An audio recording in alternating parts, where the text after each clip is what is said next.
We welcome you, ladies and gentlemen, to the toss of the second game of Expert NPL Season 4, Week 4. We are into the second game. In the first game, we just concluded here.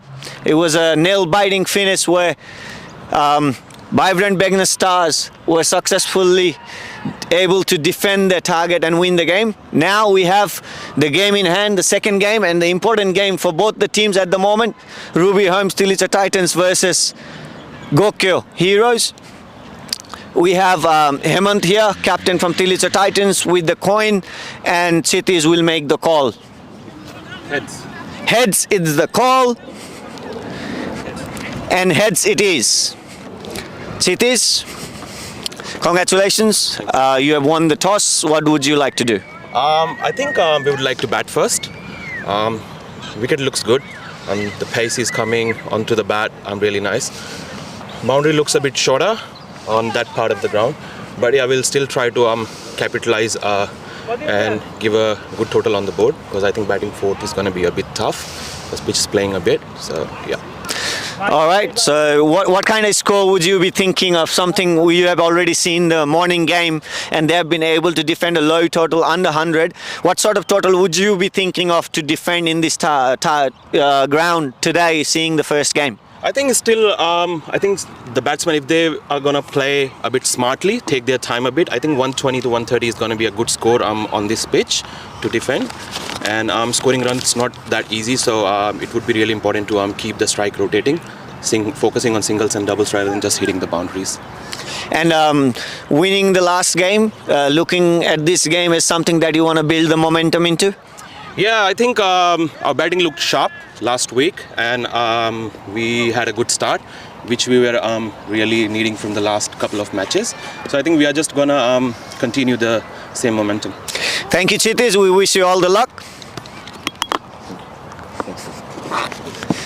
And I have here Hemant Acharya, unfortunately losing the toss, but what do you think about the decision of GOKYO Heroes choosing to bat first? I think this is the first time I lost the toss this season. I won 3 in a row, but I needed that toss to be lost because nothing was working out for me. And winning the toss for them and then elected to bat, we're happy.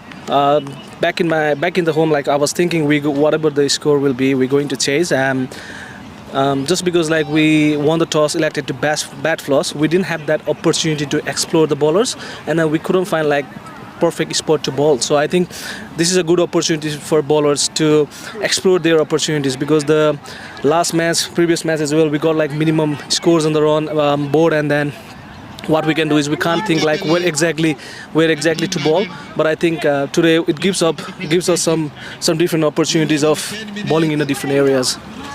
I'll just ask you one quick question regarding the weather condition. You see that it is quite gloomy and there is some cloud building up, and it's slightly, the weather has been cooled down as well. So what do you think? There will be some advantage when you're bowling first in this pitch, and then eventually with the weather condition there might be some Duckworth Lewis or any sort of restricted game. Is that advantageous, looking that you're going to be chasing it? Yeah, that definitely. If it's gonna rain and then we have a DL method in place, we would have a total run like what we should score.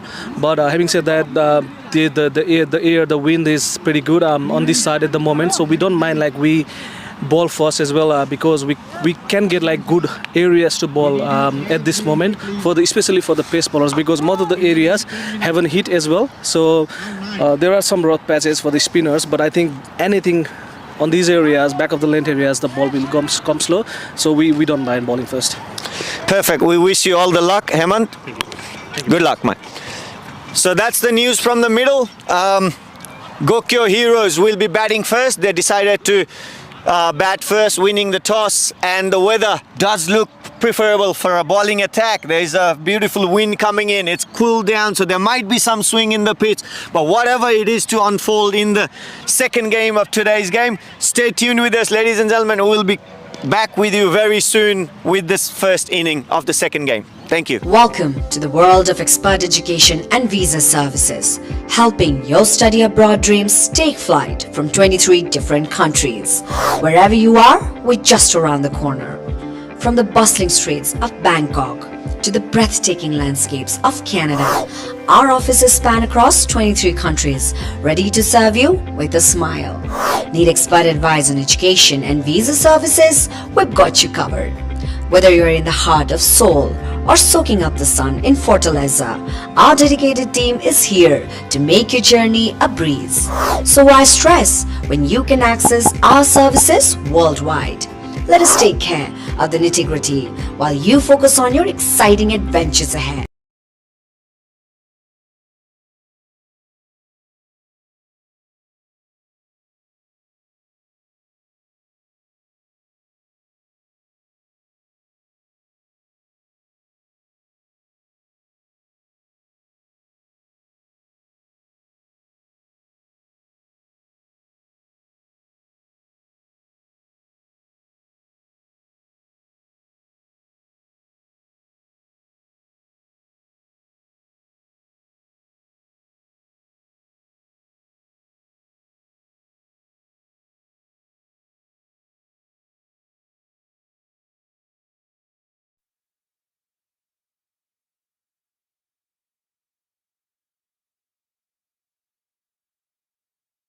Check, testing one.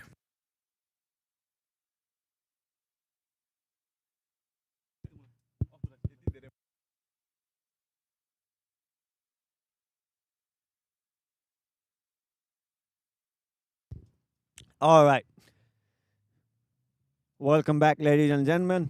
We have got the game in hand, the second game of Expert NPL Season 4, Week 4. First delivery. A square cut towards the backward point where Hemant collects it. And that's the first delivery, a dot delivery to start with.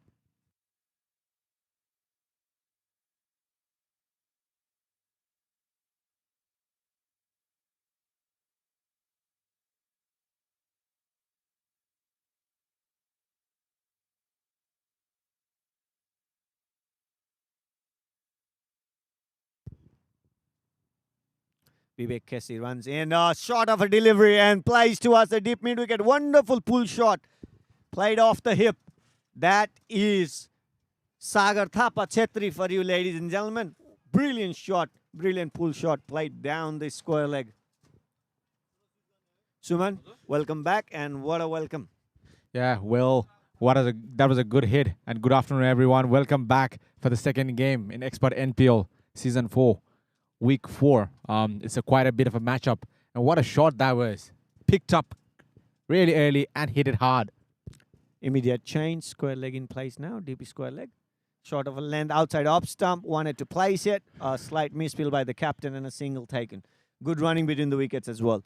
And we have on strike now is one of the very well-known batsmen, all-rounder, Sahil Khan, representing Lumini Cricket Club in NCAA. And at the moment, playing from Ray Properties GOKYO Heroes. He has served PHOKSUNDO strikers previously in the first 3 seasons. And this move has been quite paparazzi interesting because Sahil Khan was a big move bought by GOKYO Heroes. Here runs Bibek Casey. Sahil Khan facing the first delivery of the inning today. Here he comes in down the leg side. Couldn't get his bat on it. That's called a wide and a bye taken. Suman, you had Sahil Khan as one of your prominent player when you used to play and manage PHOKSUNDO strikers. Tell us more about Sahil Khan. Oh, I think before I talk about his game, I think I have to talk about his personality. What a humble person. What a down-to-earth. When I first met him, I knew him like the Sahil Khan, who is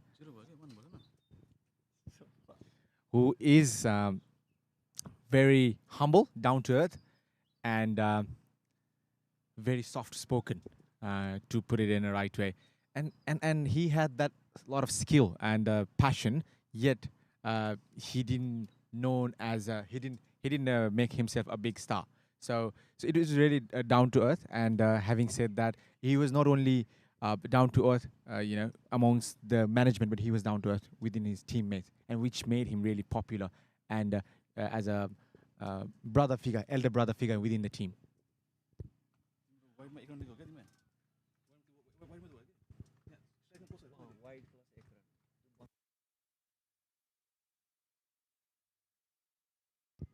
A small correction to the score.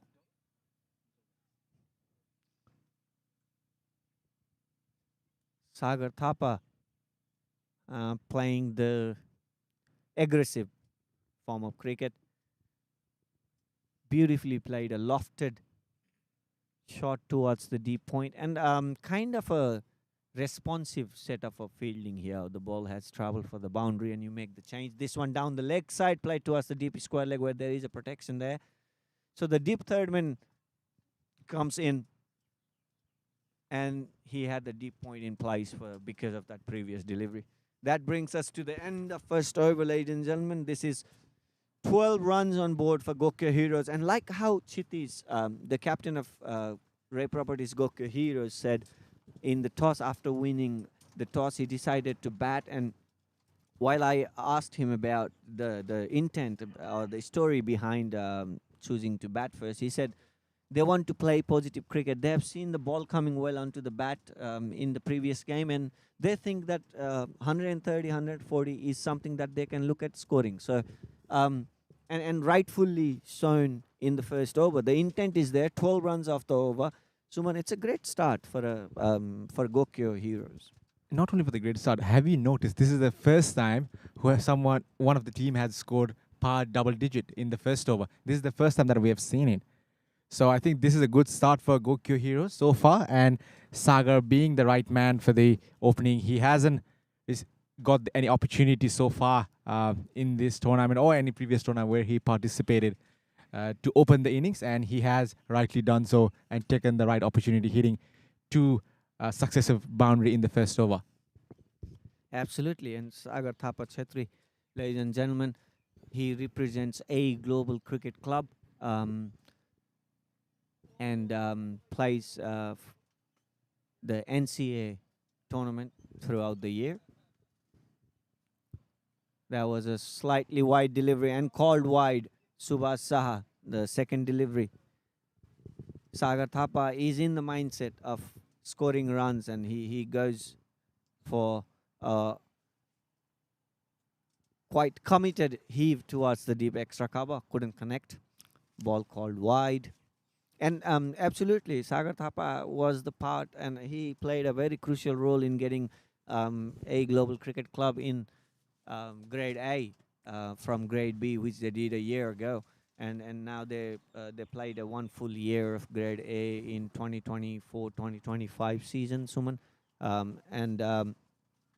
This has been only a success story, and them coming up to the higher level and performing. Their captain, Vivek Depkota from Vibrant BEGNAS Stars, which we saw him in play in action last game, played a significant role in winning the game for Vibrant today. And he is the vice captain in that team as well. Here, Subhash runs in towards full delivery again. Couldn't connect. With the intent, you can see the intent. He is walking down the line. He knows if he stays deep down the wicket, he will get trapped with the wicket. So he is taking that lead and taking that charge against Subhash. And we know Subhash is very good of moving the ball both sides. He has been so far bowling away from the right-hander at this stage, bowling the out swingers. And that's why the captain has placed one gully, one first slip place. And there's I can see on the screen we have a new keeper, wicket keeper, Saroj Paudel. I think we are missing Ashish Devkota, who is a prominent hitter and the batter for team. And that's a good shot, pulled away. And I think Sagar's... And that's a Sagar's strength to pull the ball. Anything short or good length, he jumps onto the ball and smack it. And he is utilizing the power play really, really well here. And he doesn't care if it does come in arc, whether it's a Vivek or Subhash. Both Vivek and Subhash are very good bowlers, very good. They can make the ball talk, but at this stage, Sagar is the one talking with the bat. And look, what a sensible batting. Good comeback there by Subhas after getting hit for that boundary. And Sagar Thapa really playing the brave cricket. He's taking charge. He's moving in the crease. He's happy to pull. He's happy to move forward and play the shots full on his bat. And that's the right intent here. You have to make the shots, especially all the bowlers being so smart, and that's called wide again. But at the same time, batsman has to be careful as well. They have been quite contented in not getting out rather than thinking about scoring runs. And T20 should be more proactive rather than reactive cricket. And Sagar Thapa is one of the examples. And we've seen Dipendra Thapa doing it time and again for, say, PHOKSUNDO strikers. And this is how you should play. You need to think about how to score runs and in the right way. Ball right full on the stumps and played down the line. And there's a bit of a fielding change. The slip has been removed from its place, saying Sagar's intent. I think they are trying to protect the runs and get the wickets. And that's end of an over. After the second over, the score is 18 for none. And the Sagar is the striker of the ball. Sahil has faced one ball. It was not the legal delivery, so he was off strike. But he hasn't faced any ball onto his bat. And I think that brings Hemant on strike.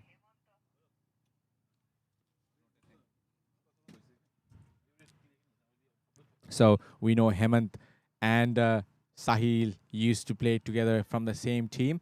So he might have something up his sleeve to get Sahil Khan out as soon as possible. As we know, we have seen Sahil Khan in the previous game that he was dropped occasion of time and he made the most out of it, scoring 60 odd runs in his last game.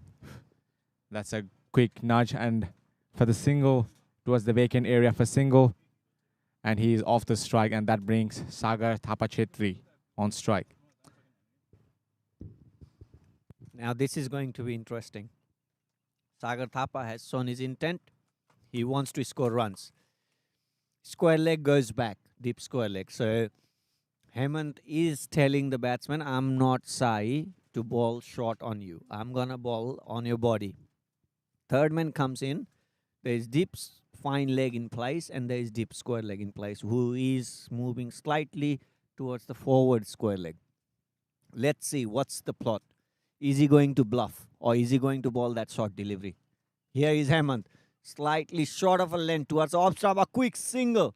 And a very good running between the wickets there. And good call by Sahil there, running to the danger end. So the good bit of a communication, quick single taken.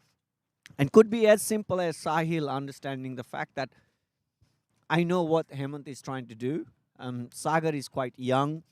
Might not have played that often against Hemant. But Sahil says, I'll take the quick single. I'll try to rotate the strike so Sagar doesn't get bogged down into the one end, facing too many deliveries. So here is Sahil facing another delivery. Beautiful delivery by the captain.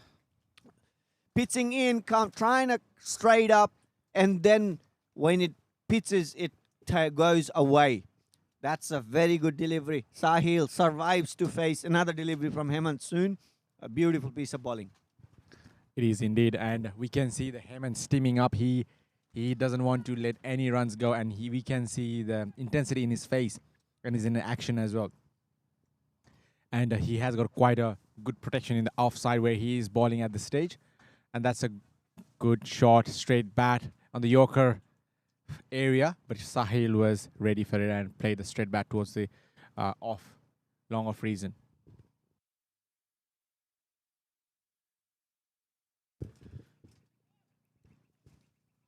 And there's a bit of a field change for Sahil Khan.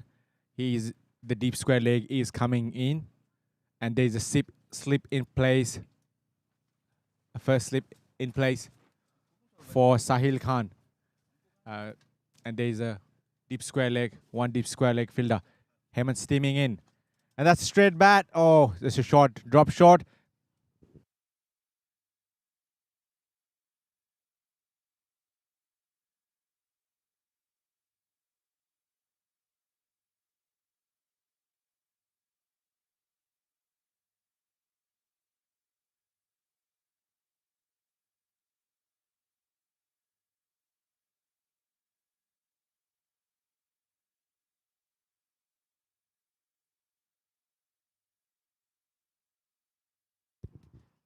Sagar comes on strike.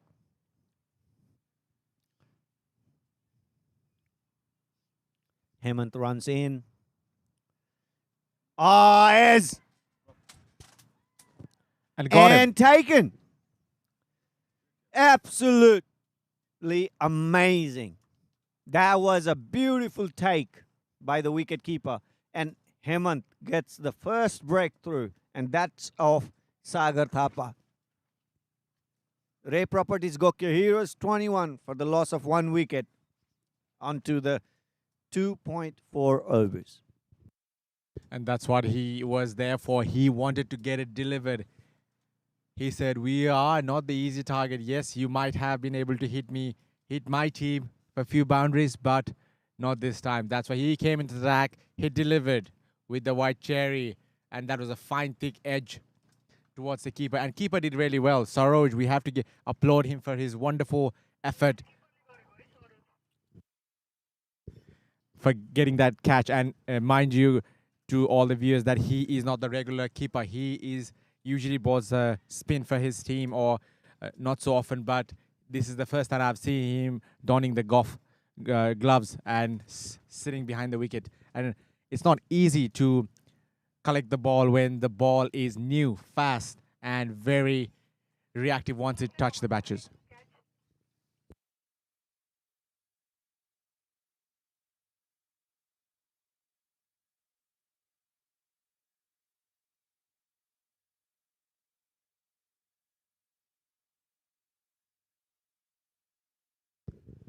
So we have a new batsman here, Niraj Bhatt, onto the strike, who represents Sagarmatha Cricket Club.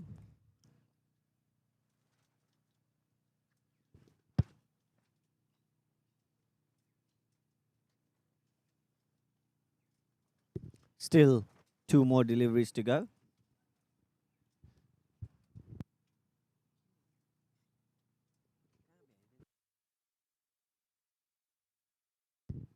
Sorry, that was end of over.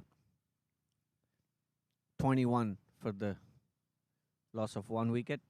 A full delivery outside off stump. Subhash Saha comes in for his second over. Beaten outside off stump.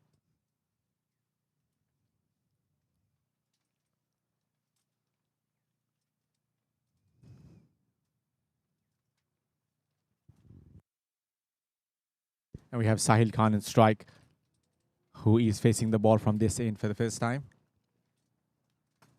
And that's a huge shot over the cover horizon, mid-wicket, and that went for 4. Any width that you give to Sahil Khan, he will not hesitate or be shy to open his arms. And that's what we know him.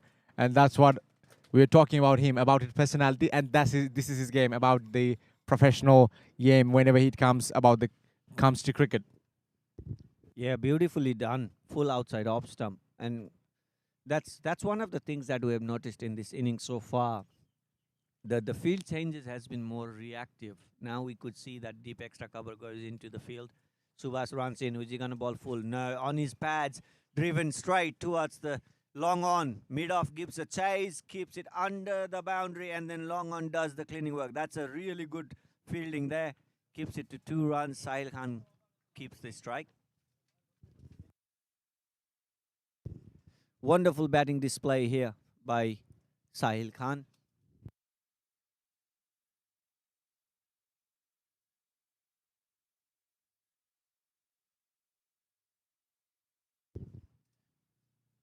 Three deliveries so far, 6 runs. Gokyo has played some positive cricket. Sahil Khan on strike. Outside off stump. Wanted to nudge the ball with the open face of the bat, but couldn't. Drops down to his pad and kept a dot ball. So a good bit of a bowling here. Nice tight bowling.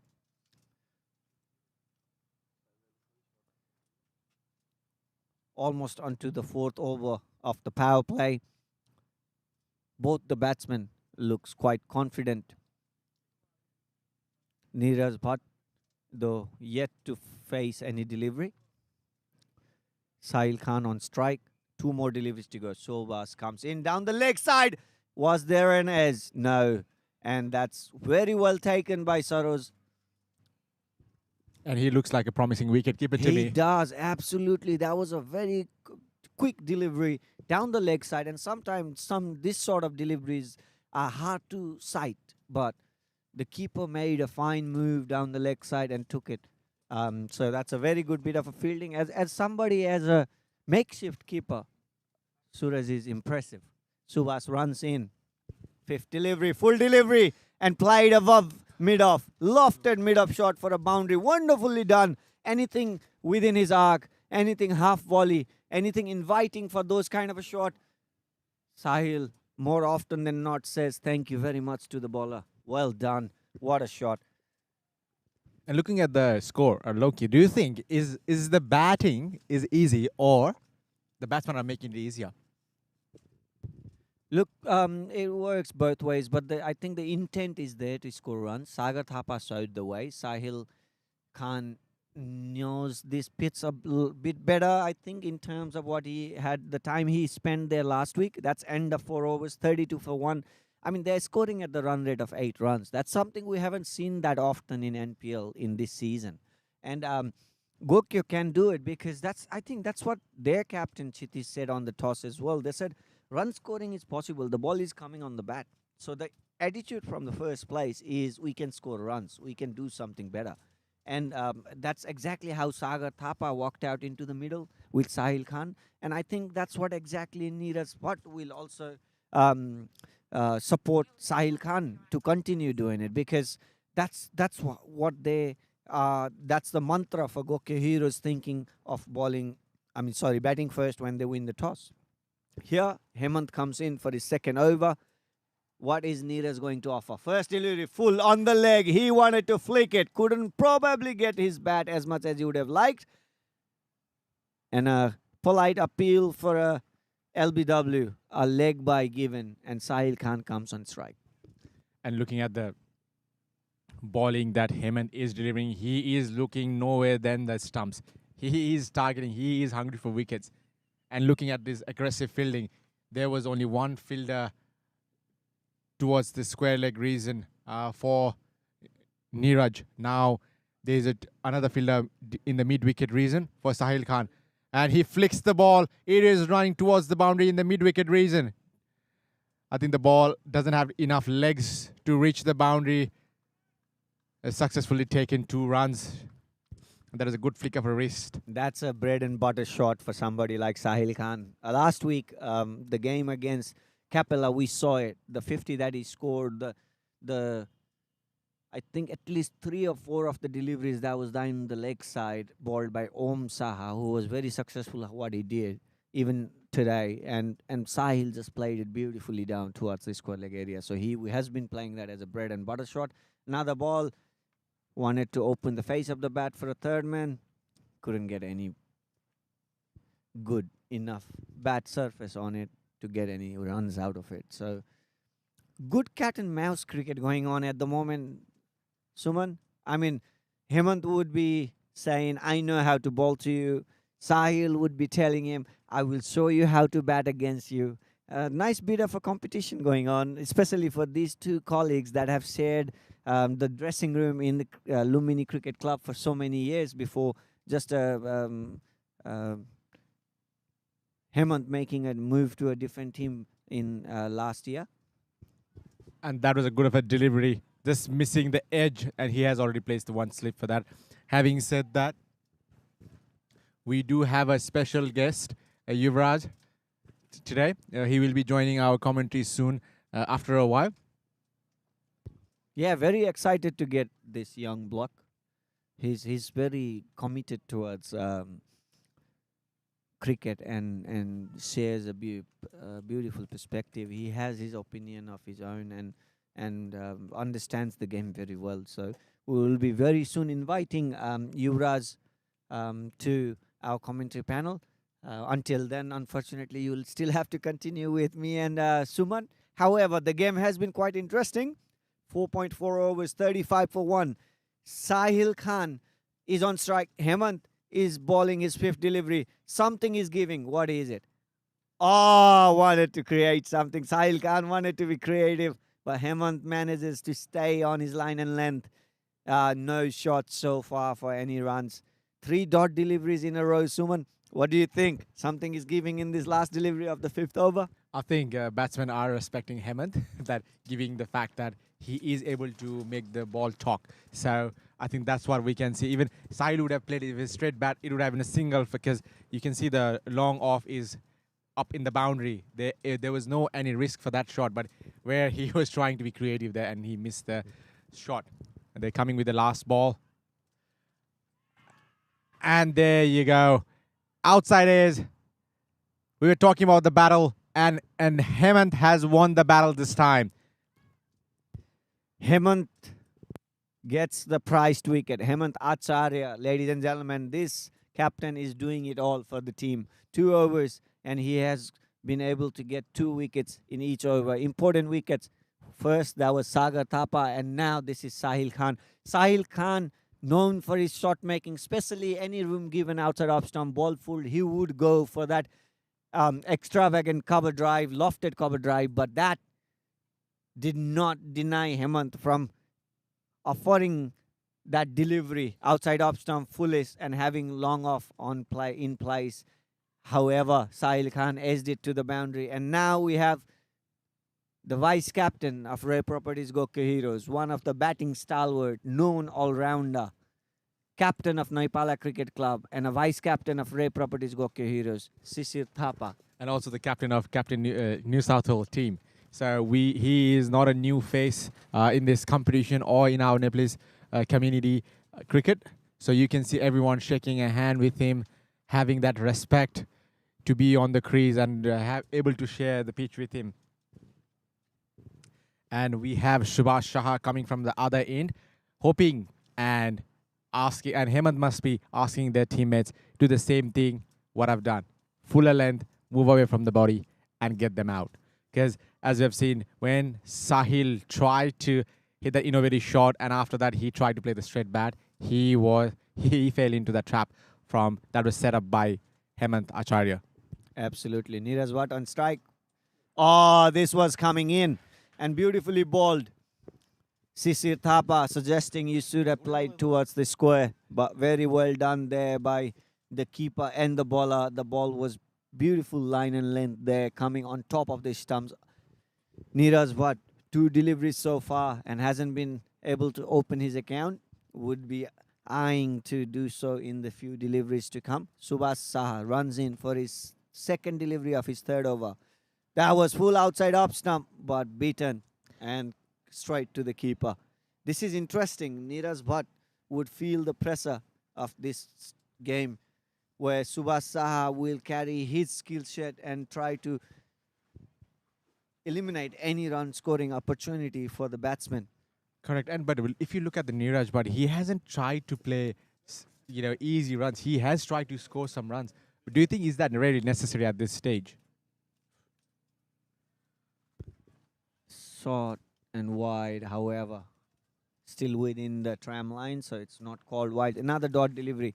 And this is, let me remind you, the attitude and the way the Ray Properties GOKYO Heroes have played, they have been thinking of scoring runs. This is the last over of the power play. Neeraj Bhatt, he's young. He comes under pressure. 3 dot deliveries. Sisir Thapa walks down the pitch, tells him, don't worry, mate. This is a long game. So that's the experience of Sisir Thapa. What will Neeraj Bhatt bring in the next delivery? 4th delivery. Goes towards the pitch of the delivery, drives straight. Still a dot. And looking at the reaction, Subhash Shah does look a bit disappointed. Looks like it was a cotton ball chance. However, we are a bit far from this pitch, so hopefully it was a chance. And looking at the nudge from the teammates, it does look like it was a missed chance. However, I think Subhash will capitalize it and get that momentum with him on the next delivery. So 4th ball is done. The 2 more balls of the power players left. Neeraj yet to score. He hasn't got off to strike yet, and he might be thinking to at least get a runs off. And that's a hardly hit and well fielded by one of the fielder of Ruby Holmes. It was a dot delivery. and nothing is working out for Neeraj. But at this stage, he is trying to hit it hard. He is trying to nudge the ball. He is trying to smash the ball. But everything that he is trying, it has become a dot ball. Some pressure building up here. We can see something is giving soon, Suman. Last delivery of the power play. Subhas has managed to bowl all the 5 dot deliveries. Neeraj has played 6 dots. This is down the leg side and easily nudged towards the backward fine leg for a wonderful boundary of that last delivery. And that is the win-win for the batsman here. Neeraj Bhatt gets off the mark with a wonderful boundary, and that is 4 runs of the 7 deliveries so far he has played. End of power play. Ray Properties GOKYO Heroes 39 for 2. And Subhash did try to ball slower delivery, but it went in the favor of batsman. Neeraj was looking for some loose deliveries, and fortunately he got that opportunity and he capitalized on it. And we have Yuvraj, as I mentioned before, he is in the commentary box with us. Welcome, Yuvraj.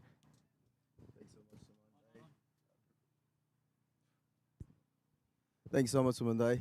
A brilliant start, nonetheless, for Ray Properties. 39 for 2 after 6 overs. Sahil was playing beautifully, unfortunately missed out. So in the power play, the score is now 39 for 2. Hemant continuing.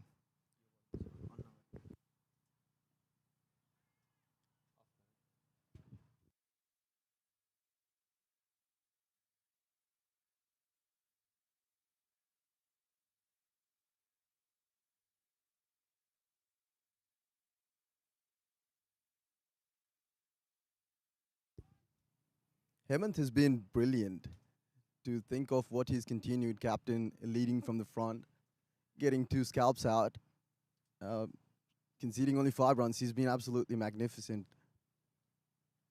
He has brought himself back. I think he knows the value of this wicket, Shishir Thapa. I think that's the reason he has come back for the 3rd over. Back-to-back, bowling 2 power play overs, and this is the 3rd over. He does look in a good rhythm to attack at this stage, and we can clearly see what the intents are. He is looking for the wicket. There's no ball is shorter or in a good length. He is attacking straight to the stumps or to the pads. And Shishir Thapa recently came to the crease. He just have faced 2 balls, and he is yet to score runs, and he may not want to take any risk against Hemant at this stage. That's up in the air. And over the cover region. Well fielded by the fielder, and was able to get 2 runs. It doesn't look like a hard-hitting shot. He was just looked like he was just trying to place it, but in the lofted way. It was more of a lofted drive.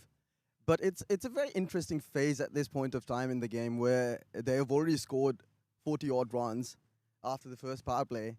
Interestingly, from the bowling point, they've still managed to spread out an attacking field where they've not actually removed these fielders to the boundary lines, which is pretty comprehensive for them because they need to take these crucial wickets, especially at this point of time in game where a couple more wickets could be in their favor. Hemant, that's full delivery, and that's played, swept nicely. And right on the ropes. So what we are waiting for the signal, and that's 6 signaled. Full toss delivery, and Sisi takes it as it comes. He will score that runs every single time if he get that delivery. Well, the intent is clear from Hemant Acharya. He's trying those block hole deliveries. The ball is still fresh.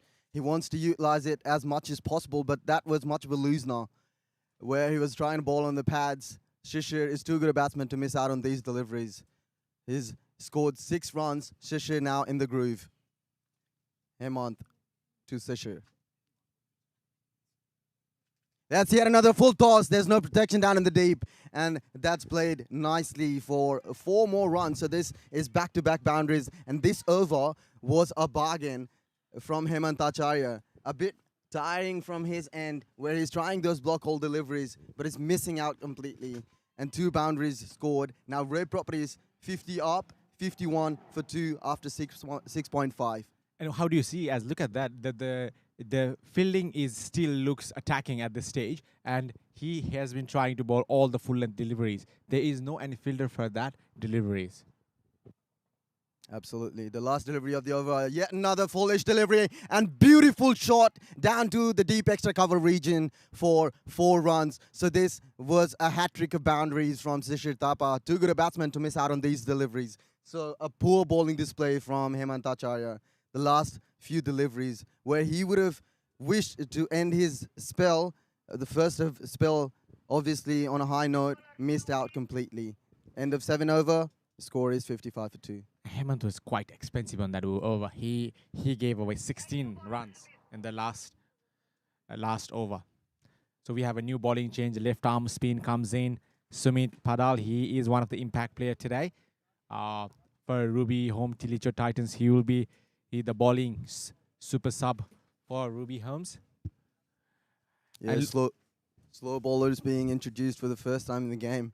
They have to slow the rate down. The rate's pretty fine. To think of 7 overs, 55 is pretty decent. Now, Ray Properties would obviously look forward to capitalize on this very impressive start that the batsmen have provided them with. The base is now built. Sumit Padal, first delivery to Neeraj Bhatt. That's good delivery. and dot ball, and Neeraj has not been able to make any most out of the balls that he has faced so far, but only one delivery that he faced in the last power play, he was able to grab 4 runs, which was Luzna. And that's a half-hearted shot. It was not even a full shot. And the misfield, there's another run. And there's a double-minded among the 2 batters as well. But having said that, they were able to get home 2 runs comfortably. The field positions that Sumit Padal has made sure that he's protected his batsmen's shot-making areas, where Neeraj, that's pulled down towards score leg area, would just be a single. He's got protections down in the deep. So Sumit Padal, it'll be interesting if he would like to take wickets or if he's just going to let these batsmen take easy singles and doubles. Whereas he can obviously flight these deliveries to make sure he can entice the batsman into false shot making. Yes, correct. But looking at Neeraj batting, he doesn't look comfortable. He was hitting that ball quite away from the ball. And that's a good another delivery. Good delivery. It was lofted shot. Luckily, it landed no man's land. Just went for the single.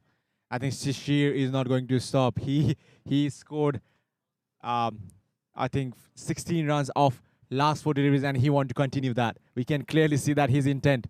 The ball was lofted shot. That's a flighted delivery. Blocked him. Right Blocked in the block hole. batsman. Well, intent is clearly shown from Sumit Padal. He's trying to give a bit of air to the ball where he knows Neeraj, his strength and his weaknesses. Wide delivery. Spinning away. The track definitely has spin. It has good amount of spin. Yes, and we have seen that in the first game as well. The amount of turn that they were getting in terms of spin, both the finger spin and the right hand and left hand width we have seen. That's a good delivery. And this Leading edge. Yep. Another dot ball. With the end of 8th over, the score is 60 for 2. And looking at the score, they all look quite a comfortable position here. We have not seen this kind of score scored in this pitch previously. Now we can see. Now you can see the score ticking really well. It's not just the batter, I think it's the pitch as well, where the ball is coming to the bat really well. Yes, Sanjay Bhatta is a very interesting change that Ruby Homes have now initiated. They are looking for these finger spinners to come and do something for the team. They require these wickets, at least Shishir Thapa from this end, who's looking brilliant. And Shishir Thapa is too good a batsman to not count on the start that he has provided himself, 17 of 7, whereas Neeraj Bhatt on the other end is struggling just a slight bit.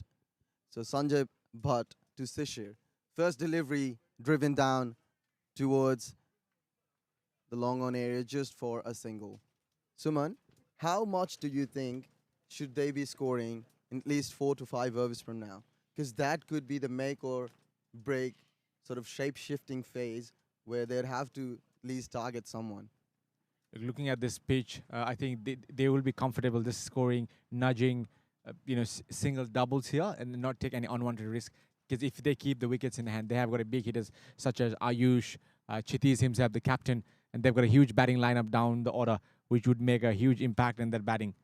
Oh, that's sharp. That was sharp. Very good turn by Sanjay Bhatt, and even the pitch curator this morning did mention that it would be very good pitch to bowl on from this southern end. As we can see, Neeraj is trying to make an impact and lofted the ball. Easy catch on the long on region. Om Prakash is the man. He has taken the catch. And as we've known that, we have seen throughout that Neeraj was struggling with the bat and he unfortunately gave his wicket in a rush. I would have asked him, if I would be him, I would be waiting for Sissy to do the hitting and I would have nudged the ball around, giving the run rate is, climbing up and up rather than down. That was well bowled from Sanjay Bhatt. He knew the batsman was struggling and he put a full stop to the struggle. Now, the end of chapter for Neeraj Bhatt, obviously he could have waited another couple of overs. If he was not middling the ball properly, he could have waited another couple of overs, rotating the strike. That's the most crucial aspect of a middle order batsman. New batsman is Ayush Changthapa. Now, this is a very interesting change from Ray Properties, introducing Ayush at this phase of the game where he's known for his big hitting prowess, but it'll be very fascinating to see him maneuver this situation of how he would like to present himself, of how he would like to approach Ruby's attack at this point of time in game. Well said, Evie. And look, Ayush, we do know him for the big hits, but he's also a very good batter as well. He had that foot moment, there's straight bat shots. So he has got all the shots in the textbook. So it's about the time and opportunity that he hasn't received in the previous games. So I think this is his time that he might want to make most out of it. And likes of it, I think there are other batters such as Raman Joshi who can hit the ball hard as well. So I think they are trying to make a few changes. And that's a very good turn. And it was like a slap shot from Ayush Changthapa. He was surprised by the turn that has come towards him. Fortunately, he was able to block it. What I have noticed, Suman, Sanjay Bhatta to Ayush, another good delivery turning into the legs. The batsman could only just block it down for yet another dot delivery. End of over, the score is 61 for 3 after 9. What I have noticed, Suman, is Sanjay Bhatta is very interestingly poised bowler. He will bowl those doosras. He was bowl if he's playing on the synthetic sort of mat, he would obviously be just bowling it quick just to make sure that the batsman is struggling. And when he's seeing the balls turning, that's where he's utilizing his self-aware potential. Now he knows that he can turn the ball, and that's where he's actually delivering it. Correct. And it's all about when the players like Sanjay Bhatt, who has the caliber, they can take the game away from you.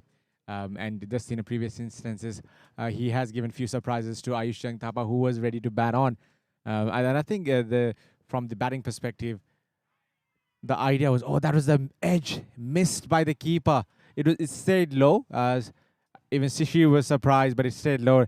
And would that be a costly wicket for them? Because Sishi is not a wicket to lose for. A huge drop. If there was an edge, it's a massive wicket that they've missed out on. And Shishir, you can clearly see these finger spinners who've now been introduced, they're slowing the run rate down.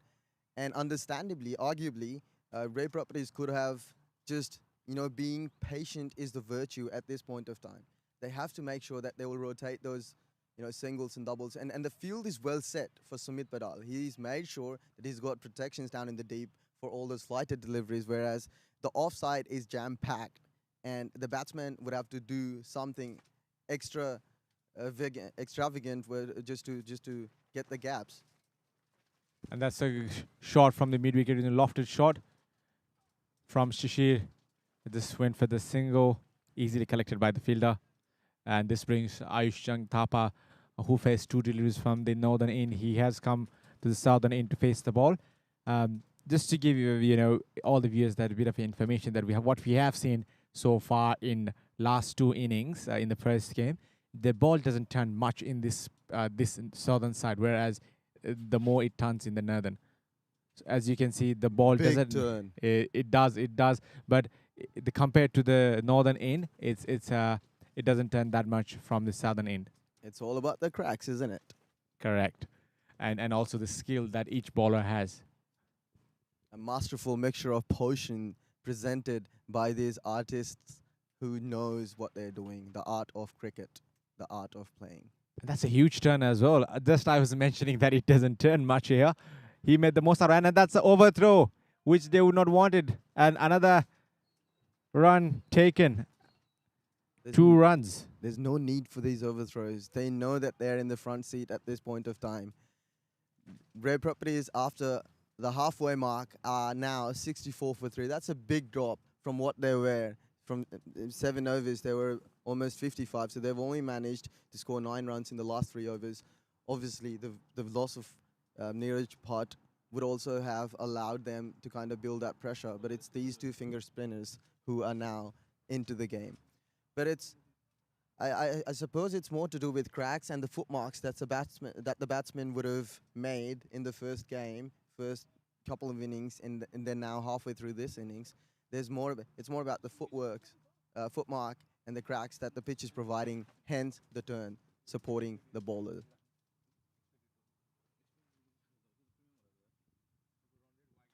The score is now 64 for 3. Shishir Thapa is playing nicely.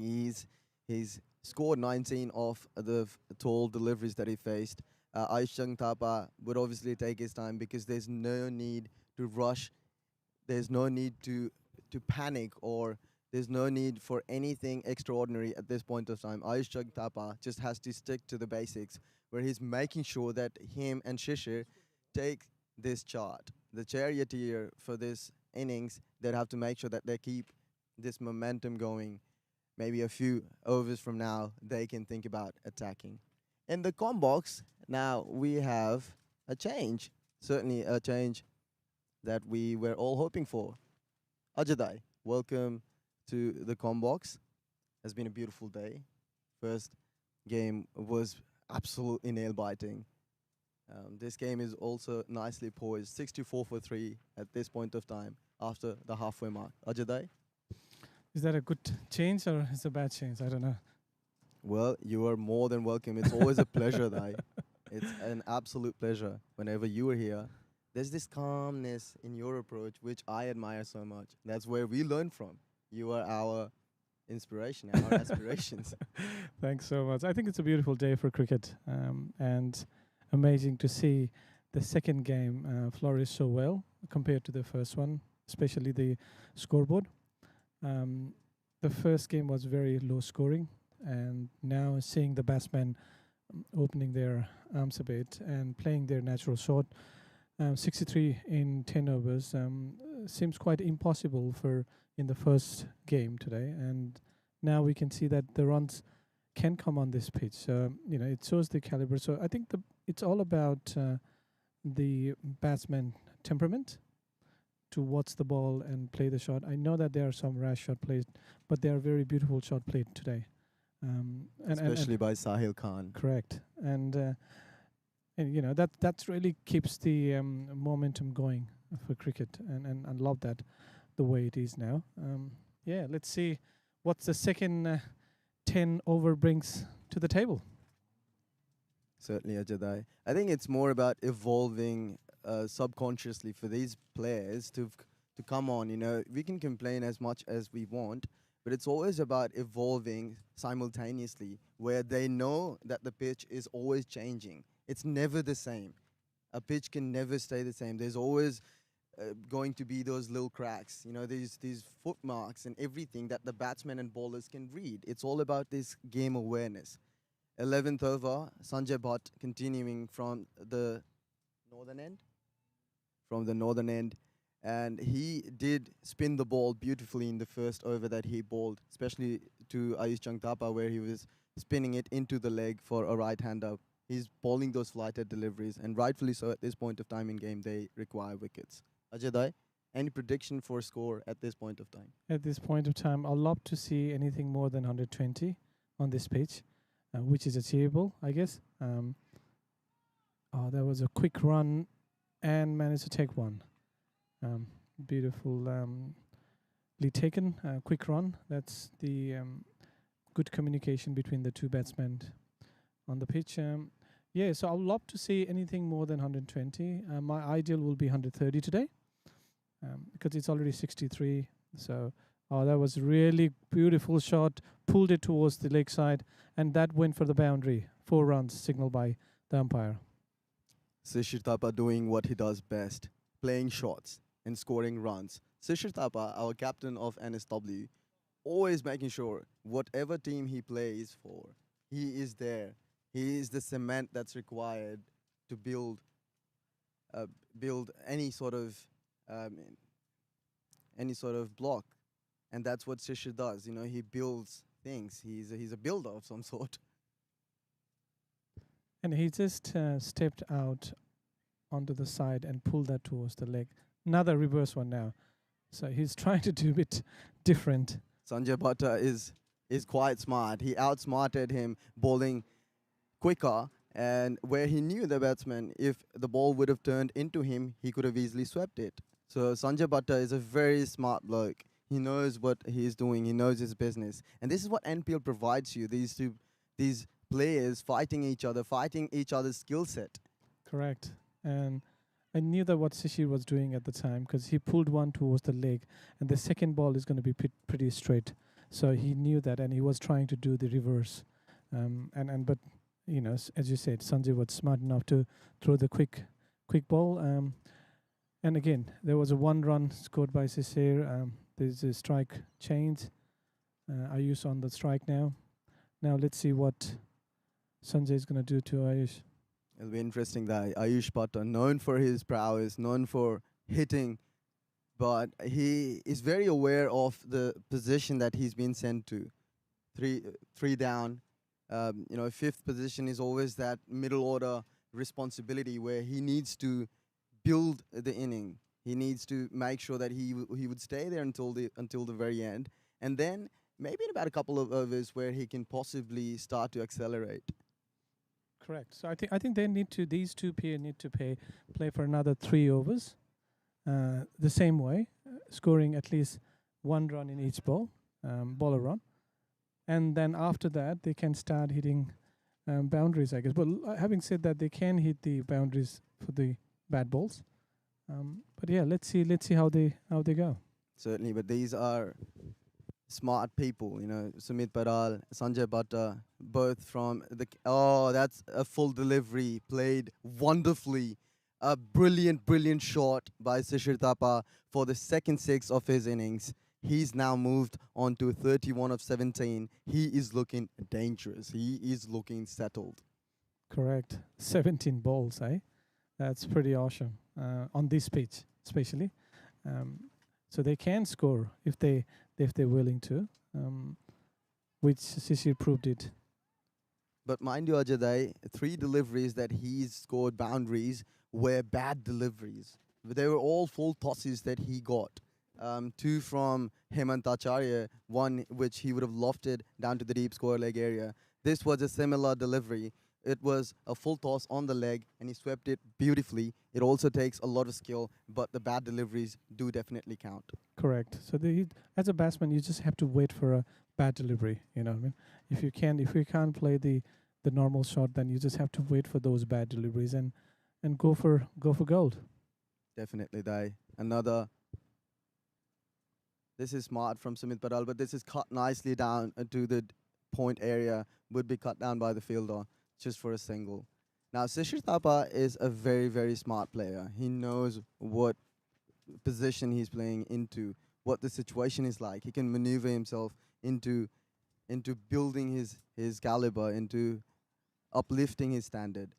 Sumit Paidal to Ayushang Thapa, that was a very sharp turn, just nudged down to the point area for a single. A good arm by the fielder. Well, that's very good that they're trying to at least score a run a ball, and that will keep ticking the score. And love to see that run. There's 79 for 3 on the 11th over. Sorry, it's 12th over. Oh, he hit very high. There's a chance of getting caught. There you go. That was a. He was aiming for high, Sisir again, but end up getting the top edge. Easy catch by the captain. That's yet another opportunity going down the gutter. Shishir Thapa, after getting a brilliant start, 32 of 18, was trying to capitalize on what he would have already built, but failed to do so. And this time around, the bowler has outsmarted him by bowling a flighted delivery. It was not another full toss, but it was more of a spinning delivery outside the area, the pitch, the region that Shishir Thapa would have intended. Was a very soft catch towards the offside fielder, and Shishir Thapa has now departed. It'll be interesting who Ray Properties will be looking forward. Yeah, I at think this point of time. Sisir was scoring well. I think Sisir was doing pretty good. I was hoping to him to stay for another couple of overs, and then go for a shot. But I think there was a shot. There was an opportunity for a shot in which he went, but he was mistimed. It's one way, but I was more aiming to keep him on the pitch for a little while, so that the run can be on the board. But let's see what the new batsman is going to do. That's Anurag. Again. Yeah. That's awkwardly played. The ball was spinning away from him. He could have easily cut it down to any area on the offside, but he decided to go leg-ish, and that just was nudged down for a single. Sumit Paidal to Ayushang Thapa with the last delivery of the over. The respect given to the bowler, Sumit Paidal, has been nice in the 3 overs that he's bowled, has conceded 17 runs, just got Shishir Thapa out. The score is now 80 for 4 after 12. We were looking for this 120, 130 odd mark, which looks achievable at this point of time. They've got 8 overs, 48 deliveries. That's a big portion of the game that they're still in for. 40 to 50 runs would be ideal for them, but obviously they can accelerate if they want to. Having played, this is the 4th, 5th week, a loose delivery outside the offside, there is a protection down in the deep, would just be a single. Ajay, after 4 weeks, 5 weeks, we are now seeing these players still struggling. What do you have to say? The standard that NPL brings, it has to extract something extraordinary out of these batsmen. They have to look forward to owning the game, which they're still lacking. The mindset that they should be showing. Do you think the intent is still a bit dismissive? Yeah, I think it's a discipline, right? As a batsman, I don't think they're well disciplined on their way they play, to be honest. I was expecting a bit good game for a batsman, and I was hoping that even from next week onwards, we'll see that caliber coming out, I guess. But so far, to be honest, I'm very disappointing. I'm very disappointed with all the batsmen in the NPL. There's only a couple of batsmen who stand out in the crowd, but most of them, I would say 90% of them, they just could not play the natural game. I think it's all to come with the discipline that they are. When you're playing on the turf, it's a complete different game. Oh, the ball was raised up, but it was easily picked up by the fielder in the deep. They managed to take a single. Yeah, going back to what I said before, the batsmen, they were not disciplined, and I think they were just trying to play a big shot. Oh, that was a good delivery, straight onto the pad, but managed to block by the bat there. It's all to do with when you're playing on the turf, it's a different environment. It's not like any mat. You have the ball does the ball and the pitch does the magic, and the thing with this is you just have to stay there, play straight bat where they can most of the time, and then try to hit the ball when you get more confidence. But over here, if you go back and check the duration each batsman had stayed on the pitch, it's not more than 5 minutes, right? So that's what it's. They're only looking at the number of balls, but you need to see, how many, what's the duration there on the pitch. I think that's very important for a batsman. You need to stay there, look at the ball, make sure the ball, where it's turning, how it's turning. Just keep yourself on the toe, but they are not. Absolutely, Dai. Well said. I would also like to add to the discipline aspect where the mindset is there. I mean, they'd obviously want to look. The intent is always there. A batsman would obviously like to score. He wants to make sure that he's playing. It's franchise cricket. Now they're in the game. It's not something as simple as just playing yet another game, but it's more about, promoting themselves, understanding what's required of them, the intensity of the franchise cricket and everything. Sumit Baral to Ashchang. They stepped out. There's a fielder down on the long off area. And that's dropped. Are you serious? That's dropped. That's a huge wicket at this point of time in game. Ayush Jangtapa can prove out to be quite crucial in the next few overs. He'd be kicking himself, the fielder, down. And there was this pretty simple and straightforward catches as ever. Terrible. Terrible fielding. All I have to say. This level, that was an easy catch. In any level, I would say. It's still up in the air. So Ayush Jangtapa can feel this pressure. All these finger spinners, especially Sumit Baral and Sanjay Bhatt, showing this partnership where they're making sure that they are not giving those loose deliveries. And the ball's obviously spinning, so the batsman can be a bit on the edge on how they want to present themselves. That's a full delivery. And that's 6 runs, much required boundary for Ray Properties GOKYO Heroes if they are to look forward to any score which is considerably larger and higher than they would have initially imagined. Score after 14 is 93 for 4. This over by Sumit Baral was a bargain by Hemant Acharya, letting him continue for 4 overs on the trot. Has now conceded 10 runs of this over. After his spell, he is now 27, taking 1 wicket. And the score after 14 is 93 for 4. Ayush Jangtapa, 8 of 14, slowish. Anurag Kewar with the 6 runs that is added to his total now is 10 of 7 deliveries. The gambling that captain took, and I think the Sumit did well with his bowling, but the fielder didn't help him to get the wicket, and that's what the bowler get a little frustrated with it as well as, and that's where I think the full toss was the result of that misfield.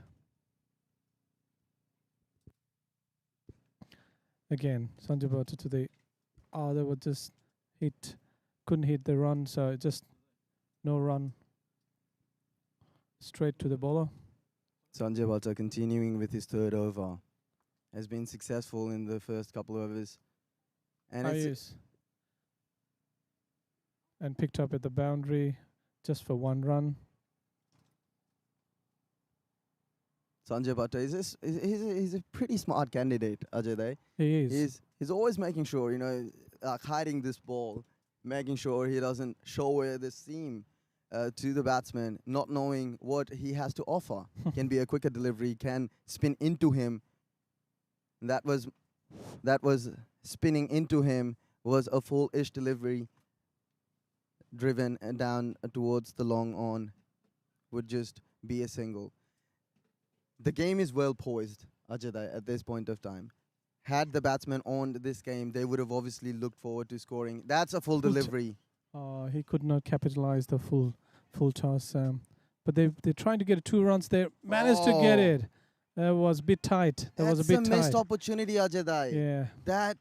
That's a missed opportunity. Now they have missed 2 wickets in the last couple of overs. Had he collected this ball, he would have been out by miles. Back to back, eh? Back to back. These sort of wickets, they have to take it to win the game. If Ruby wants to be ahead of the game. Again, he pushed it for 1 run, managed to get that 1 run. Beautiful run deep in the wicket. Sanjay Bhatt changing the angle, coming around the wicket to the right-hander. making sure that he is bowling into the batsman, not allowing them loose deliveries or any room whatsoever for them to free their arms. Anurag Karawa is looking good at this point of time. He is. I think he's just faced 8 ball and he got 11 runs. So he's doing what he was sent to do it. I think Ayush is playing, just rotating the strike where he can. That's it, straight to the fielder, no run. That's the end of the over, I suppose. After the end of 15, the score is now 98 approaching 100. The three figures mark is obviously a big bonus for any team batting. It'll be an interesting chase from Ruby Holmes till TILICHO Titans, especially after how they would have lost the first 3 games. They are looking forward to getting off the mark in this season. Yeah, and I think they are on the mark. What we talked about before, they're close to that 130 runs target that I think they will be comfortable with. So far they're just shy of 100, and you got another 30 balls in their hand. So maybe even a 6 run per over brings them to 130. So anything more than 130 to 140 plus, it's going to be bonus to Ruby. Absolutely, the Ray Properties GOKYO Heroes winning the toss have managed to score 98 odd runs in the 15 that they have played. Change in bowling. Suraj Rawal has been introduced for the first time in this game. Would be bowling to Ayush Changtapa. Oh, that was stopped so well. Running towards the boundary, but intercepted at the boundary, and they managed to get 3 runs. That was a quicker delivery. Ball towards the offside area. I mean, Suraj Rawal is known for these quicker deliveries, surprising the batsman. He has this surprise element. It could have been stopped. Could have been just a single. Yeah, I would say so. But again, the fielding is not up to the mark. That was a quick one. They're trying to get a single and managed to grab that. Every team, Ajay, would have these elements, these surprise packages, just like Suraj Rawal.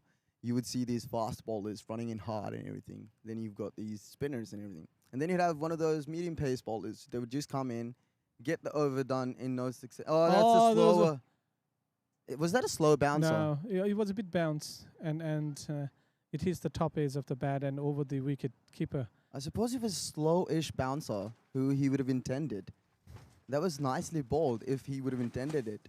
Ayush Changtapa was looking to pull this, but was deceived by the pace of the delivery.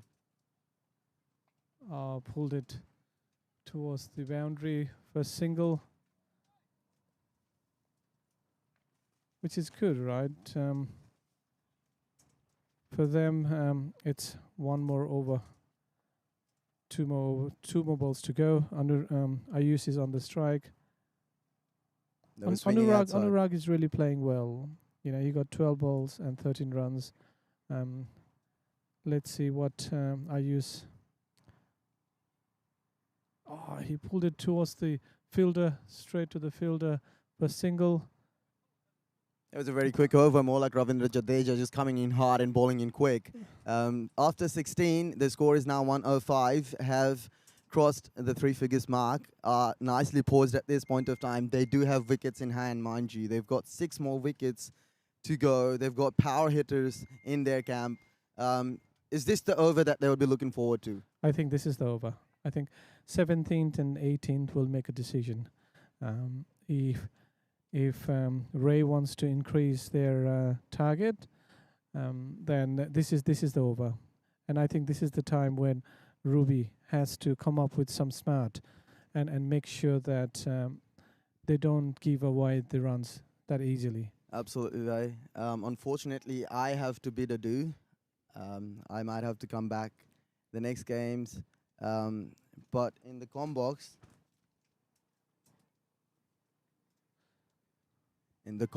I would like to now invite Mr. Rupak Thai to just replace me. But this is a very good game on our hand, Ajay. I would obviously be hoping Ray Properties to pull off something magnificent, entertain us with. That was a full toss, very bad ball, and then they scored to get 2 a 1 run there, and umpire has signal for no ball. So there's a free hit. Vivek Casey trying to ball into the block hole. Must have slipped out of his hand. It was a risky delivery. It was right on the helmet, towards the helmet of the batsman. So let's see what happens with this free hit. Right on the block hole. No, how did that miss the ball? It missed the batsman, missed the stump, straight to the wicketkeeper. Now I'd like to invite Mr. Rupak to replace me. Ajit, I Lovely. would like to wish you all the very best for this game. And Mr. Rupak, what do you have to say about the situation of the game and how they're shaping themselves into? So far, the Ray properties are cruising along very nicely. They're positioned really well to deliver a good score here.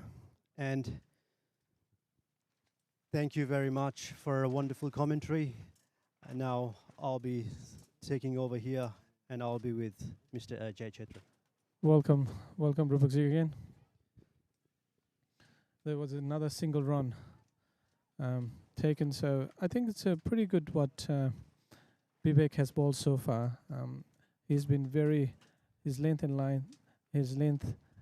the line is pretty good so far. He hasn't bowled any bad delivery apart from that one no ball. He came back pretty well from there on. So Ayush has been so steady with his 18 runs, facing 22, and Anurag has played very beautiful game so far, 14 out of 14. I've been amazed the way Ayush have played. He has changed the tactics here. Normally he's regarded as a power hitter, big strong man, but this innings he had been a bit watchful and trying to build the innings here. So far he's 20 runs of 33 deliveries. There was one missed opportunity. He got do survive on that occasion. So we'll see how far Ayush can take this inning. Yeah, let's see what Ayush gonna do.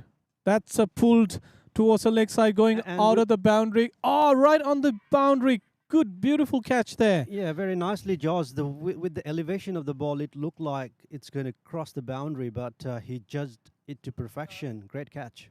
Very good. The way it looks like the ball was traveling outside the rope, but it just managed well, caught right at the boundary. So very beautiful catch there. And that's the end of Ayush Jangthapa. Beautiful inning. What an inning he has played. Very steady role.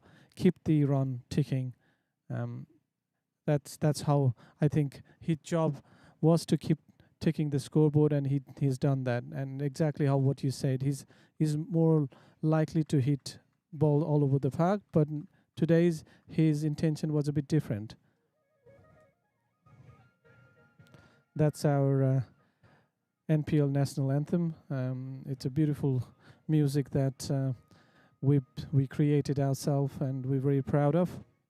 That brings Madan Lama on the crease. He's also regarded as one of the power hitter of NPL.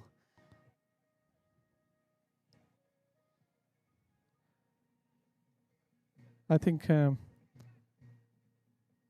Ray has been always, I think, in a very beautiful seat now with their run score 110 on the 16.4 on 17th over. There's 2 more balls to complete this over, but they're 110 for 5. They still have plenty of wickets in their hand. Let's see what Madan is going to bring to the table. The fast ball straight onto running towards the boundary, and that's is that a boundary or six? It's a 4. It's a 6 signaled. Beautiful. Yeah, Madan have clearly shown his intent here. He's not going to hang around too long with only 4 overs left. Madan, who have a reputation of hitting the ball out of the park without wasting any time, he has shown his clear intent here. Very good shot. There was a chance to catch. There was a bit of a tumble on the fence, but it was a 6. 6 more added to the total. That's it. Another one. Flick towards the offside for straight to the fielder. That's it. He faced 2 balls. 1 for 6. Another one straight to the fielder. That's the end of Madan Lama. Yeah, a strike rate of 300, not too bad as far Yeah, as T20 not too game bad, is not too concerned. bad. It's a different way of looking things, isn't it? But look, I think he was handed the pass to go for boundary, and I think that's what he did. Just for its 2 ball, and went for 6. 1 ball went for 6, another one to the fielder. So, but still, I think the score is there. 116 for 6 on end of 17th over, and you have new batsman Raman JC on the crease now, with Anurag still there with run a ball. 14 ball, 14 runs. The batting team, Ray Properties, GOKYO Heroes, maybe looking to get as close to 150 run mark with 3 overs remaining. Especially Anurag still on the crease, batting beautifully on 14 of 14 deliveries.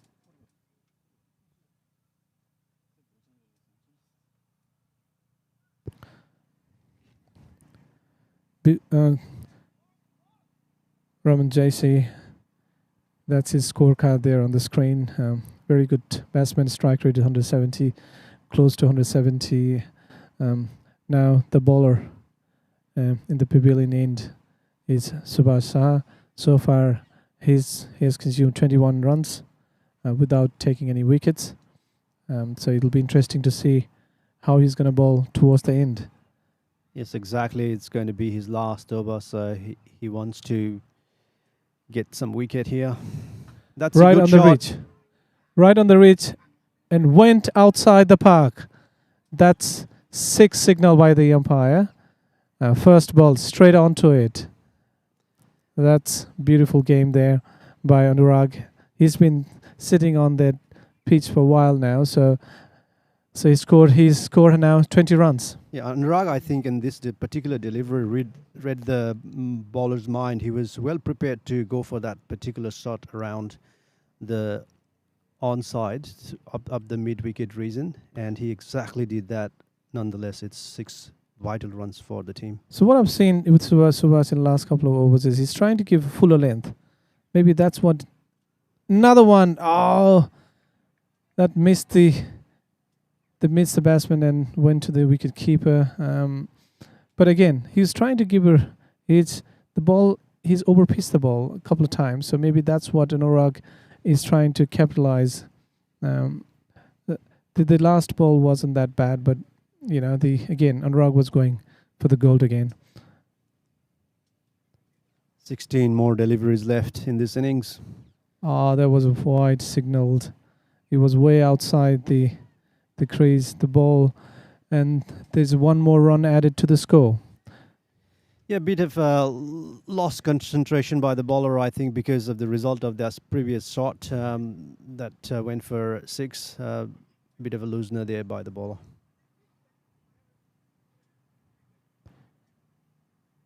Oh, that was a good delivery. Very good. The appeal is there. That's the signal. That's out. And that was caught behind. That's given out. A wild swing by the batsman this time. And this is the departure of the well-set batsman, Anurag. Yeah, it'll be interesting to see now what Ray is going to come to the table here. They have now 2.5 overs to go. They have 123 runs on the scoreboard. As I said before, I think they are heading towards 140. But that'll be very good score on this pitch, to be honest. 140 runs. So far, there's only one occasion. Ruby Holmes have realized that only way to slow down this powerful batting lineup of Ray Properties is to take wickets. And that's what they've been doing. They've been picking up wickets regularly now. They've picked up wickets in last over and a wicket in this over. And rightly so, the batting side, they need to score as many runs as possible because there's only 3 overs left.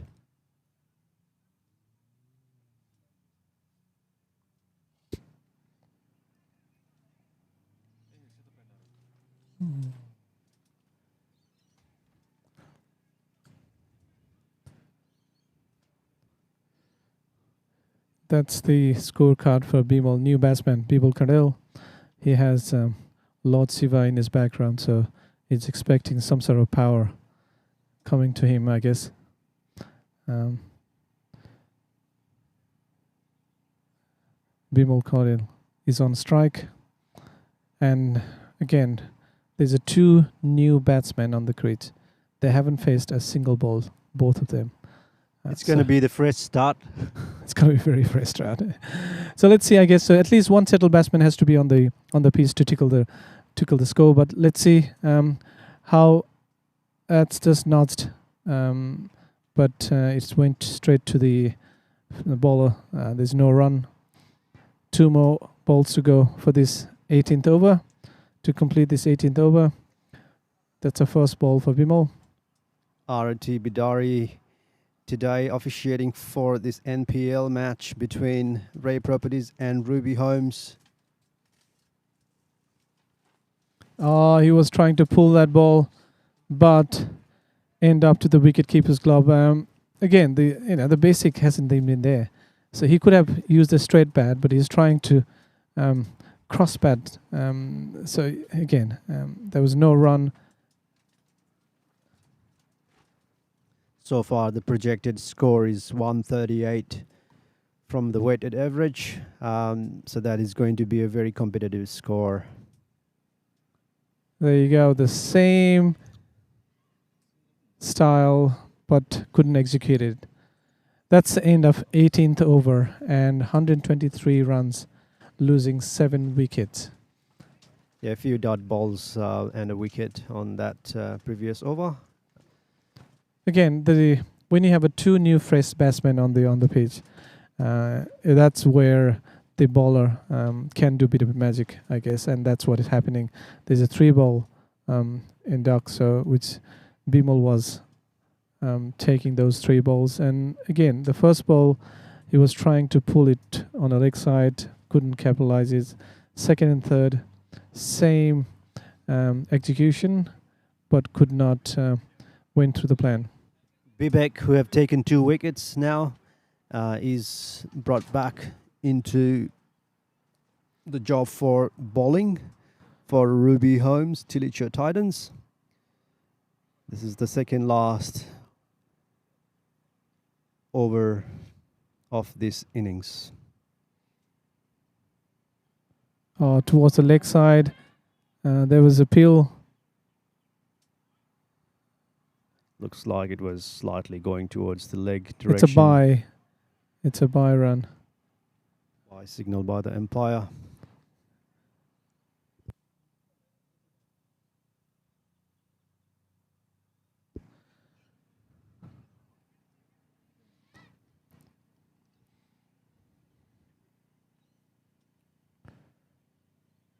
Oh, that was good.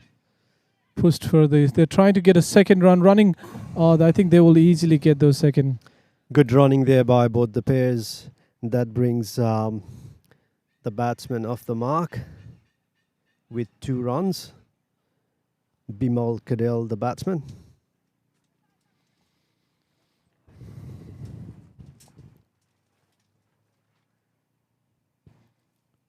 Let's see what Bibek is going to do on this over.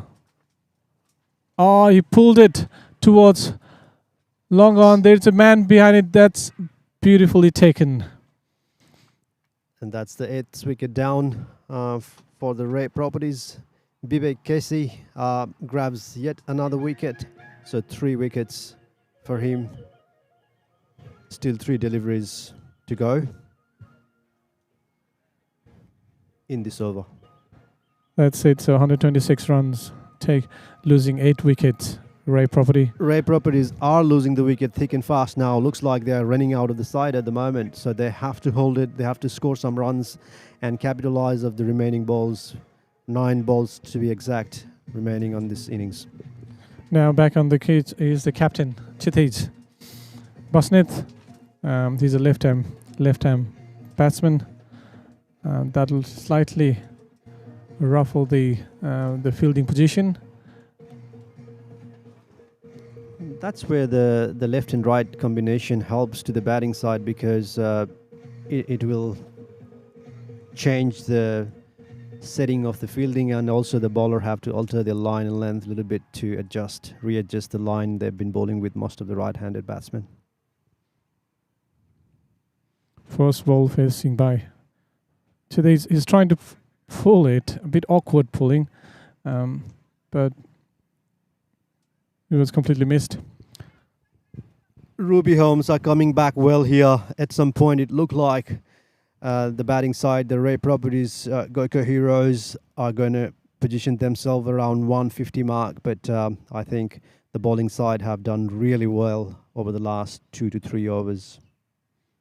Again, he was trying for a big run. I don't think they need to do that. They still have 7 balls to go, and they could easily get 7 to 10 runs. That'll go up to 136, and that's a decent score. But the way they're batting, I think they're not capitalizing us even a single run, and that might come back to less than 30 the way it is. Yeah, out of last 10, 12 deliveries, I think there are only 4 or 5 occasions where the batsmen have made a contact with the bat. So that's not an ideal situation when you are especially playing the T20 format of the game. Yep, that's only 1 run there. It was a bit tight as well, but it managed to get 1 run. Now Ray is 127 runs, losing 8 wickets. This is the last over. What's the bet for the score? Or what's your projection for the last over? Look, if the batsmen, you still have 2 more wickets to go, and if they are in a discipline, they should get at least 6 runs here, right? So from me, 6 runs from there on. 133? 133. Okay. What's your prediction? I'll Jürgen? go with 135. Okay, that's not too far. I was thinking you were going to say 140.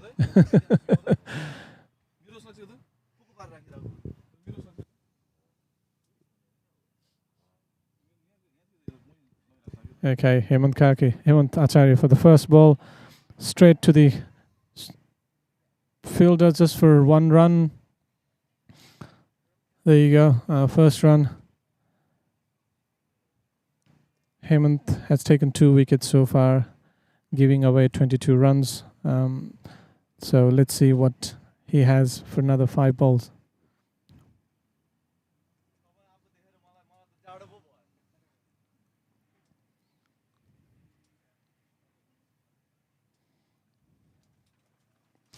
Now the second ball of the last over. Hemant. Oh, he's trying to push it. That is going straight to the fielder. They're trying to take 2 runs there, but chances have run out. No.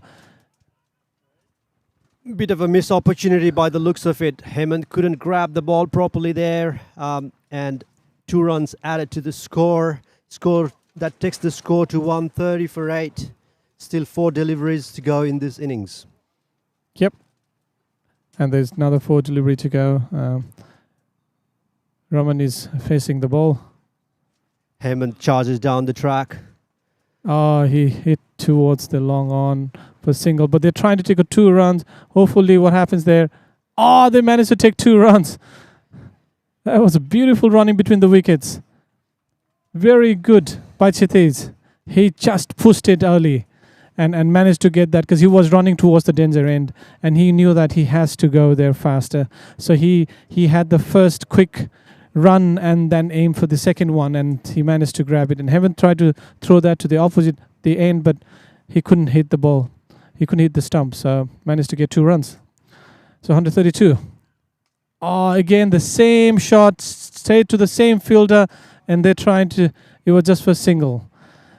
Okay, that brings to 133 runs. So we are approaching close towards our predictions.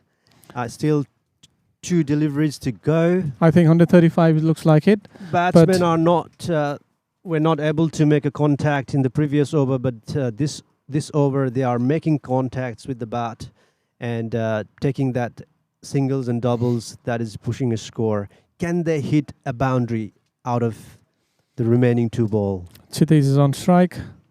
Hemant to Chitiz. Oh, he pulled it. He pulled it towards the boundary and right at the field. Oh, he missed. Oh, he missed that. He dropped the ball. He dropped the ball. Could not believe that. There was terrible fielding at the boundary. Just the 2 runs, I think, added to the target to the total. It's 134 for 8. Last ball to go. Captain is very furious there. There was an easy regular catch. Right. He doesn't even have to move anywhere. It was right on his hand and he dropped it. So the last ball of the innings. Oh, no. And that's a dot Dot ball. ball. And our prediction has averaged. Correct. It just went in middle, right? But I think you're right there. I think that I thought you said the target should be 135, right? Their score is 134, I guess. So Regardless, maybe yeah, yeah. could be, but it was more like what's going to be the score. But yeah. So nonetheless, good batting by the Ruby Homes TILICHO Titans, the Ray Properties GOKYO Heroes, 134 for 8 after 20 overs. Target for Ruby Homes TILICHO Titans is 135 runs off their 20 overs. We'll come back with the live coverage in next 15-20 minutes. The officials are coming back to the dressing room. And we'll be back in after 10 minutes. I guess that's the break they get between the innings. So we'll come back to the live commentary in 10 minutes. So stay tuned and enjoy and get hydrated. Thank you.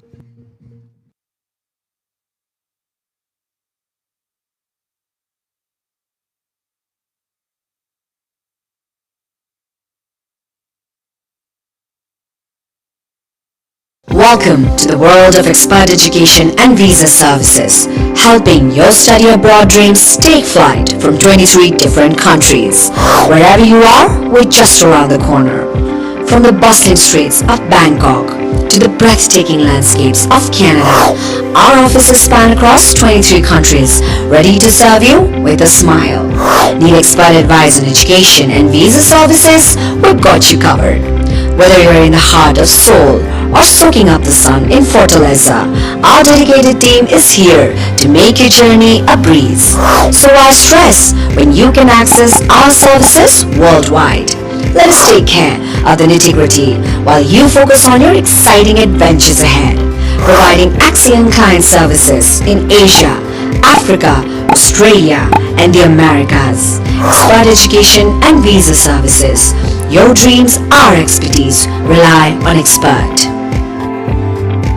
Hello, I'm SHEY currently representing Ray Properties GOKYO Hero in this NPL and my pala in NCA.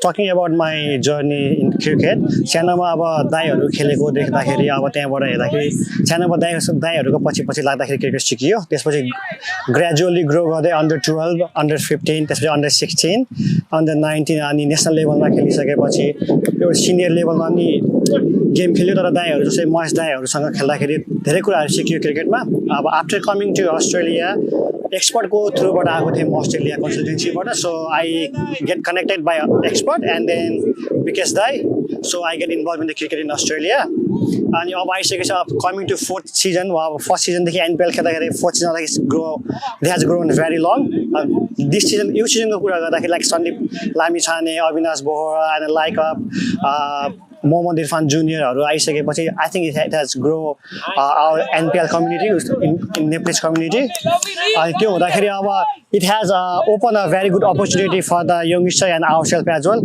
so maybe in like next 5 years 3 years if we put in hard work I think few of our players or maybe like very potential player like Nirav I can see Anurag and myself I think we can get that opportunity to open the door in NPL community in Nepal as well अब Australia आइसकेपछि अब every Sunday क्रिकेटमा गर्न गाह्रो नै छ time आफ्नो work life balance गर्नलाई खेलसँग तर भए पनि अब आफ्नो काम बरु बिहान काम राखेर होस् या अब साँझ होस् म्यानेज गरेर क्रिकेट खेल्न आइराछ अब कमिङ टु नेप्लिज कम्युनिटी अब अस्ट्रेलिया आएर क्रिकेट खेल्दाखेरि अब मेन्टली वेलबिङ पनि राम्रो भइरहेको छ अनि एउटा अब दाजुभाइहरुसँग भेट्दाखेरि त्यो नेटवर्किङहरु पनि अनि आफ्नो अब 6 दिन काम गरेर आउँदाखेरि एक दिन सन्डे टाइम स्पेन्ड गर्दाखेरि त्यो एउटा स्ट्रेस पनि रिलिफ भइरहेको छ अनि आफ्नो मेन्टली भयो फिजिकलीहरु पनि अब बिल्ड भइरहेको छ आई थिंक त्यो गर्दाखेरि चाहिँ हाम्रो नेपाली कम्युनिटीमा पनि अब सबै यत्रो मास कम्युनिटी छ आफ्नो दाइहरु सँग खेल्दाखेरि यो नयाँ कुराहरु पनि सिकिन्छ नेटवर्कहरु बिल्ड भइरहेको छ Hi, this is Nitesh Thapa. I'm currently representing Vibrant.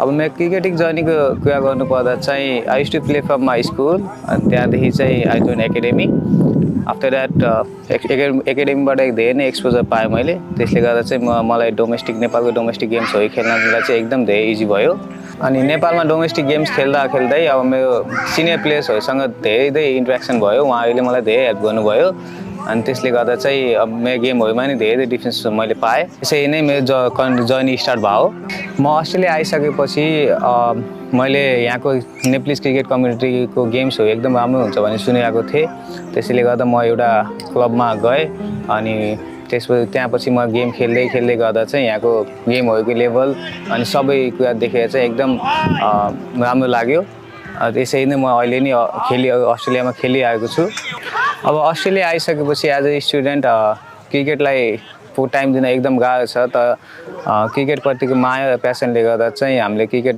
झट्टै पनि छोड्न सकिँदैन अनि त्यसले गर्दा चाहिँ सकेसम्म हामीले विकडेजमा नेट्स प्र्याक्टिस गर्ने जति दिन मिल्यो 1-2 दिन मिल्छ 2 दिन 3 दिन मिल्छ जति दिन मिल्यो त्यसमा नेट्स प्र्याक्टिस गर्छौँ प्लस अनि सन्डे त एभ्री सन्डे चाहिँ गेम भइरहेको हुन्छ अब लाइक दिस एनपिएल अरू पनि टुर्नामेन्टहरू एकदम भइरहेको हुन्छ त्यसले गर्दा चाहिँ एकदम खेल्दा चाहिँ कहिले नि बिजी नै भइरहेको हुन्छ अनि त्यसैले पढाइ काम र क्रिकेट एकैचोटि म्यानेज गर्न चाहिँ गाह्रो भए पनि क्रिकेटले गर्दा चाहिँ हामी त्यसलाई म्यानेज गरेर गइरहेको छौँ एभ्री विक सन्डे गेम भएको हुनाले चाहिँ हामीले आफ्नो प्लेयर्स प्लस साथीहरू नट ओन्ली आवर टिम अरू टिमहरूको पनि प्लेयरहरू दाइभाइहरू सबैले भेटेको हुन्छ अनि एकदम धेरै माया पनि पाइरहेको हुन्छ यसले गर्दा चाहिँ हाम्रो फिजिकल स्ट्रेस मेन्टल स्ट्रेसहरू सबैलाई भुल्ने एउटा मौका हो हैन अब सन्डे गेम मात्र नभए चाहिँ अरू कुरा पनि धेरै हुन्छ लाइफ अब यहाँ सबै एक्सपिरियन्स मान्छे हुनुहुन्छ उहाँहरूले एकदम गाइड गर्नुहुन्छ एकदम home like family like treatment दिनुहुन्छ यसले गर्दा चाहिँ क्रिकेटमा सन्डे गेम भयो भने चाहिँ जहाँ पनि पुग्न चाहिँ हामी एकदम सधैँ तयारै भइरहेको अब अस्ट्रेलियामा क्रिकेटको फ्युचर हेर्नुपर्दा चाहिँ अब एज अ स्टुडेन्ट म्यानेज गर्न त गाह्रो होला त गाह्रो छ भन्दैमा इम्पोसिबल नै छैन प्लेयर लाइक आदित्य एन्ड विवेक जो अहिले एनपिएलमा छन् पहिला विवेक थियो तिनीहरूले प्रुभ गरिसकेका छन् कि नथिङ इज इम्पोसिबल यहाँ प्र्याक्टिस गरेर उनीहरूले पढाइ प्र्याक्टिस गेम सबै पर्फर्मेन्स सबै सँगै लगेर चाहिँ अब उनीहरू नेपालमा एनपिएल खेल्न सफल भए त्यही लगतै अब सन्दीप लामिछाने अविनाश बुढा जस्ता प्लेयर आइसकेपछि चाहिँ अझै हामीलाई पनि एउटा सानो मनमा आश छ कि अब राम्रो खेल्दै गयो भने नेपालमा पनि नेपालको गेमहरुमा पनि एन्ट्री गर्न पाइन्छ भन्ने चाहिँ मलाई लागेको छ हेलो सबैजना मेरो नाम ओम शाह छ I am representing Capella SHEY Phoksundo Strikers I am playing as a bowling allrounder so मेरो क्रिकेटिङ जर्नी स्टार्ट मतलब बच्चामादेखि नै धेरै इन्ट्रेस्ट थियो मेरो दाइहरू खेल्नुहुन्थ्यो अनि म त पहिला म्याच हेर्न जान्थेँ अनि पहिला त म्याच हेर्दै त्यो बादमा फेरि म पनि खेल्न स्टार्ट गरेँ प्र्याक्टिस अनि म्याचेसहरू अनि जनकपुरतिर मतलब राम्रै क्रिकेट खेलेँ अनि मतलब popular one of the popular name जस्तै छ त्यहाँ अनि फेरि अस्ट्रेलिया आएँ अनि मलाई थाहा थियो कि यहाँ के क्रिकेट छ पहिल्यैदेखि थाहा थियो अनि म ग्रेड क्रिकेटबाट स्टार्ट गरेँ आउँदै अनि त्यो पहिला सुरुमा एनसिएमा पनि सँगै खेल्न स्टार्ट गरेँ यहाँ एनसिएमा पनि खेलिरहेको थियो सँगै तर यहाँले टाइमको बादमा म्यानेज गर्न सकेन त्यही भएर मैले ग्रेड क्रिकेट मात्रै खेलिरहेको थिएँ तर 1 इयर अगाडि म फेरि एनसिए फर्केँ अनि एनसिएमा हामीले फाइनल जिते रिसेन्टली अनि अहिले क्यापेल्ला SHEY फोक्सुन्डो स्ट्राइकर्समा खेलिरहेको छु त्यही भएर अहिलेसम्म सब राम्रै भइरहेछ अनि यता अस्ट्रेलियामा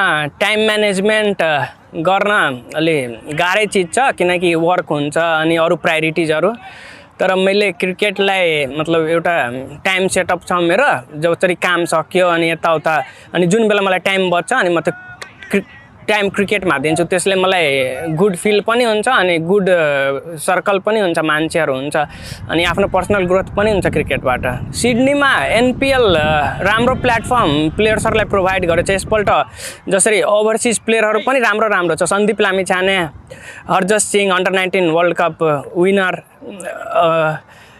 क्यापेल्ला SHEY फोक्सुन्डो स्ट्राइकर्समा Avinash Bora good bowler in T20s for Nepal cricket team And one of the player is Mohammad Irfan Jr. He has played lots of PSL game and he's a very good, he plays in Premier first grade and he has a very good record.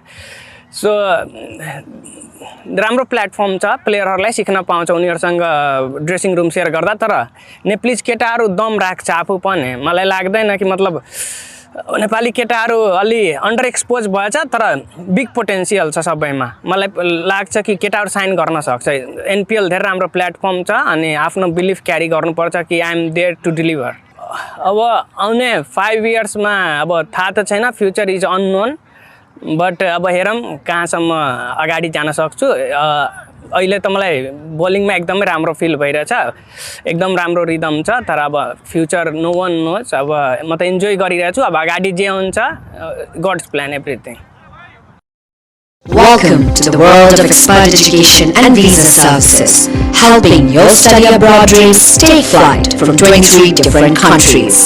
Wherever you are, we're just around the corner.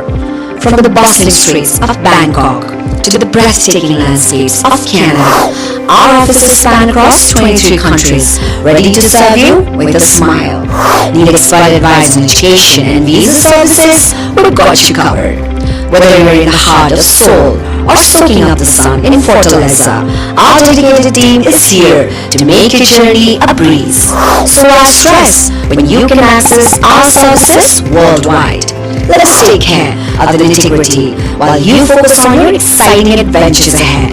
Providing excellent client services in Asia, Africa, Australia, and the Americas. Expert education and visa services.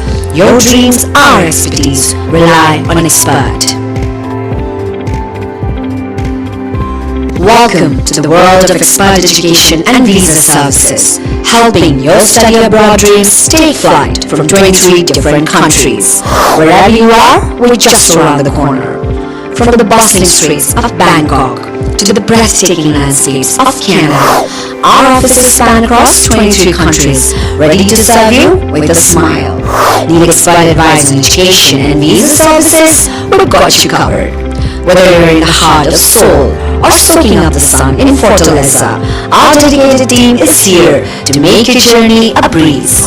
So why stress when you can access our services worldwide? Let us take care of the nitty-gritty while you focus on your exciting adventures ahead.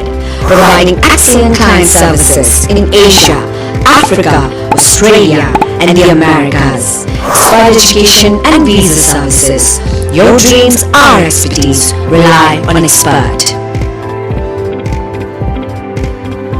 Welcome to the world of expert education and visa services, helping your study abroad dreams take flight from 23 different countries.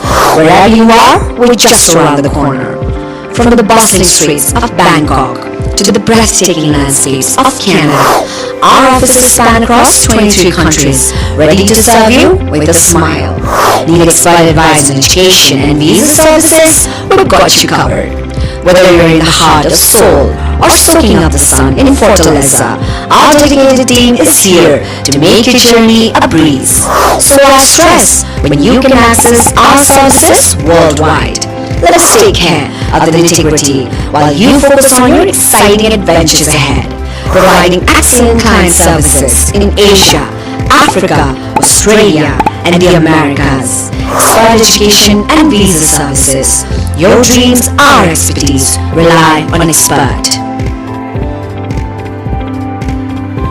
Welcome to the world of expert education and visa services, helping your study abroad dreams take flight from 23 different countries.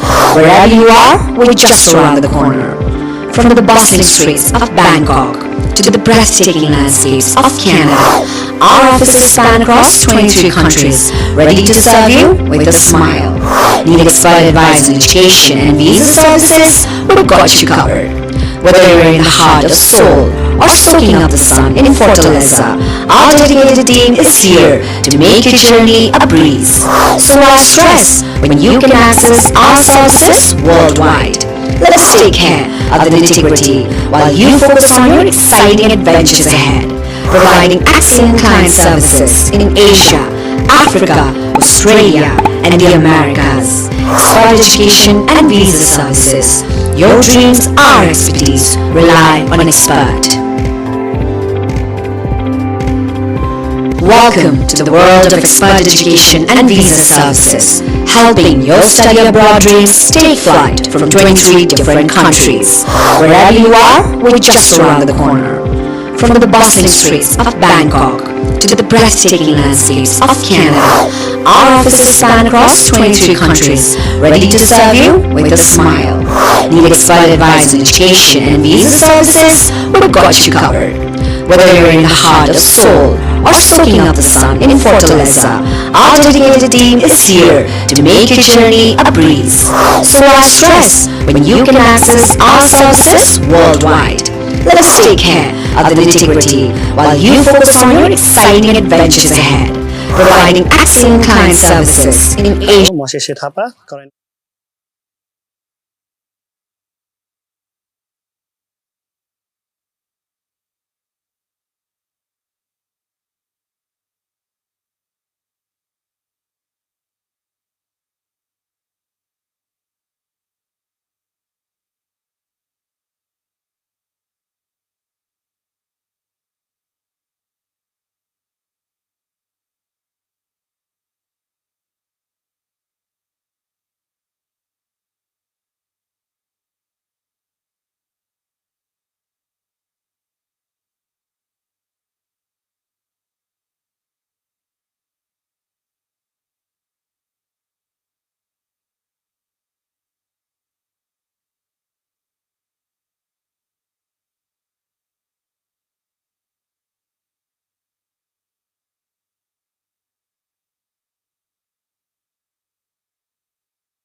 Welcome back to the game.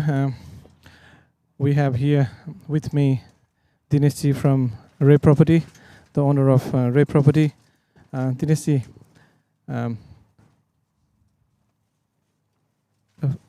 that was the ball from Bikram to Rojan. There's no runs, straight to the fielder.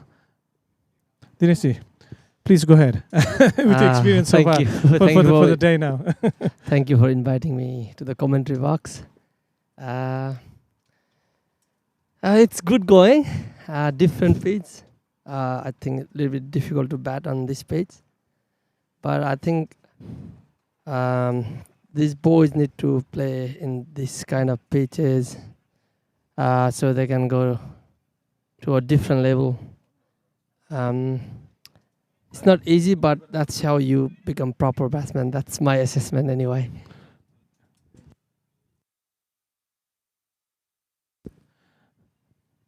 That's exactly. So this is what I've been telling, and we've been talking about before as well, is as a batsman, when you're playing on turf, it's completely different. You need to have that, the different temperament.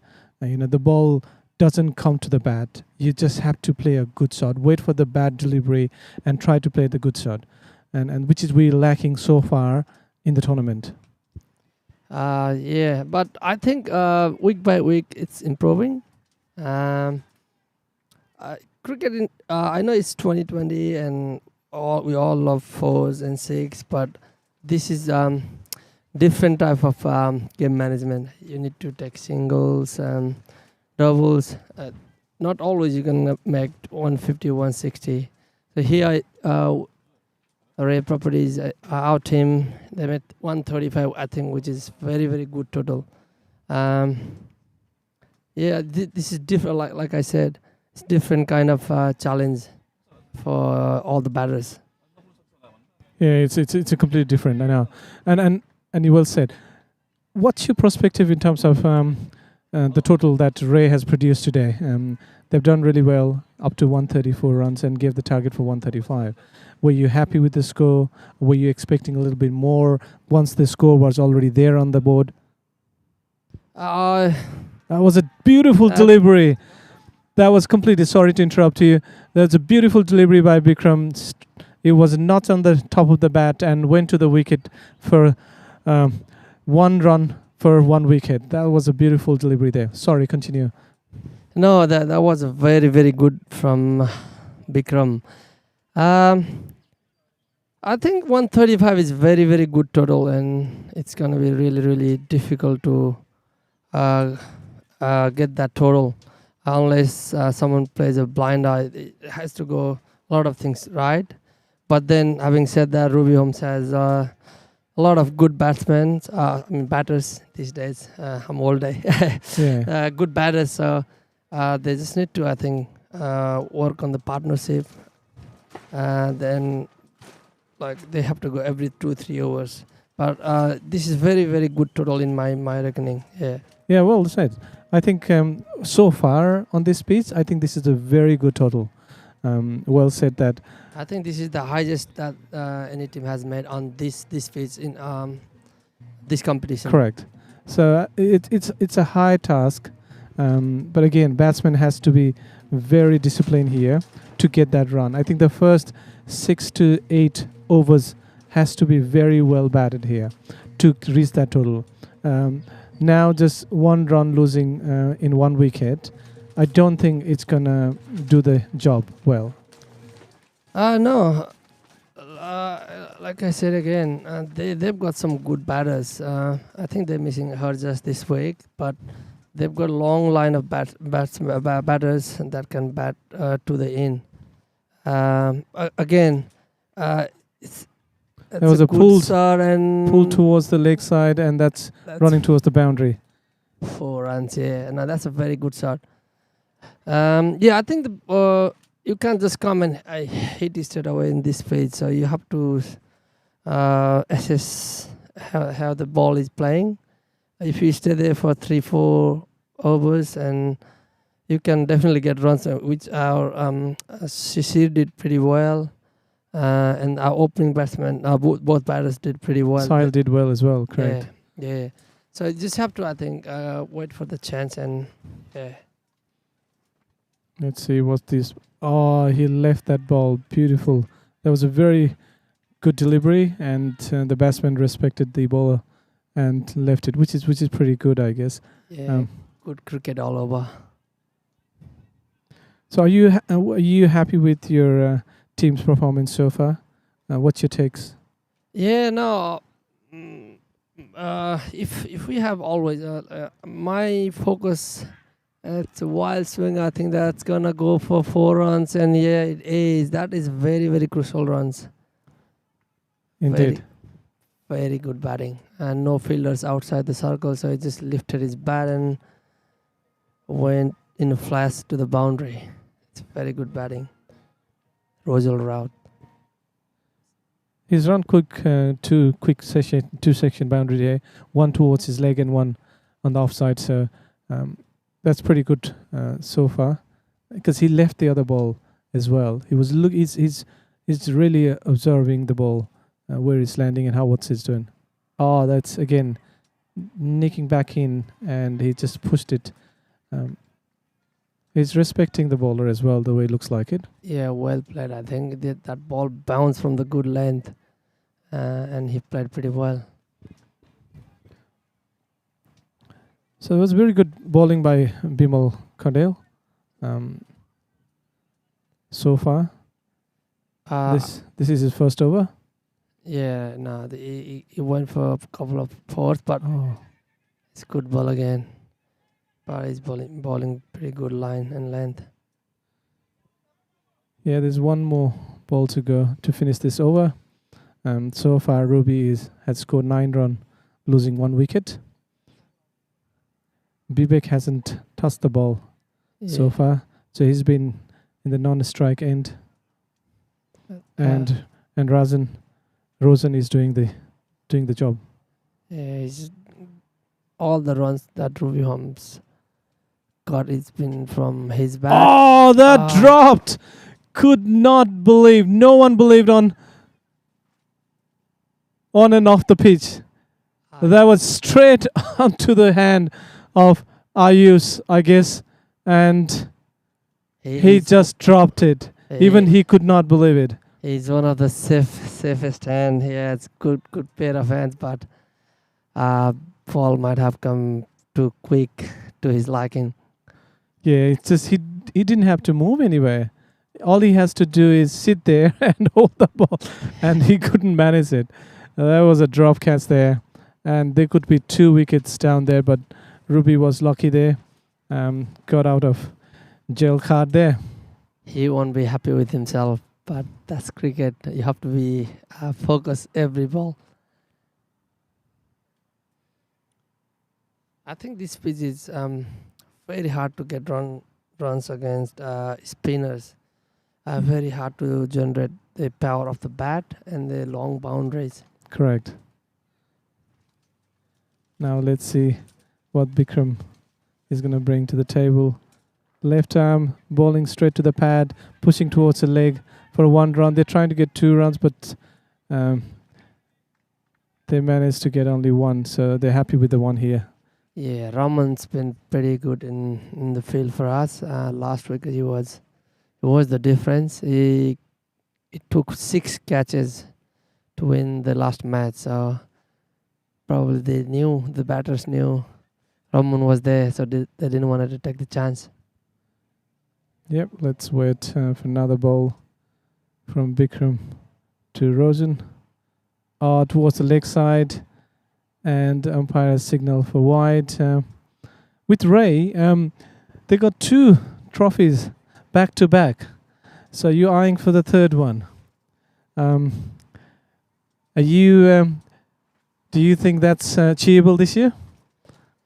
Definitely. Look, when we went for auction, that was the objective, that was the target.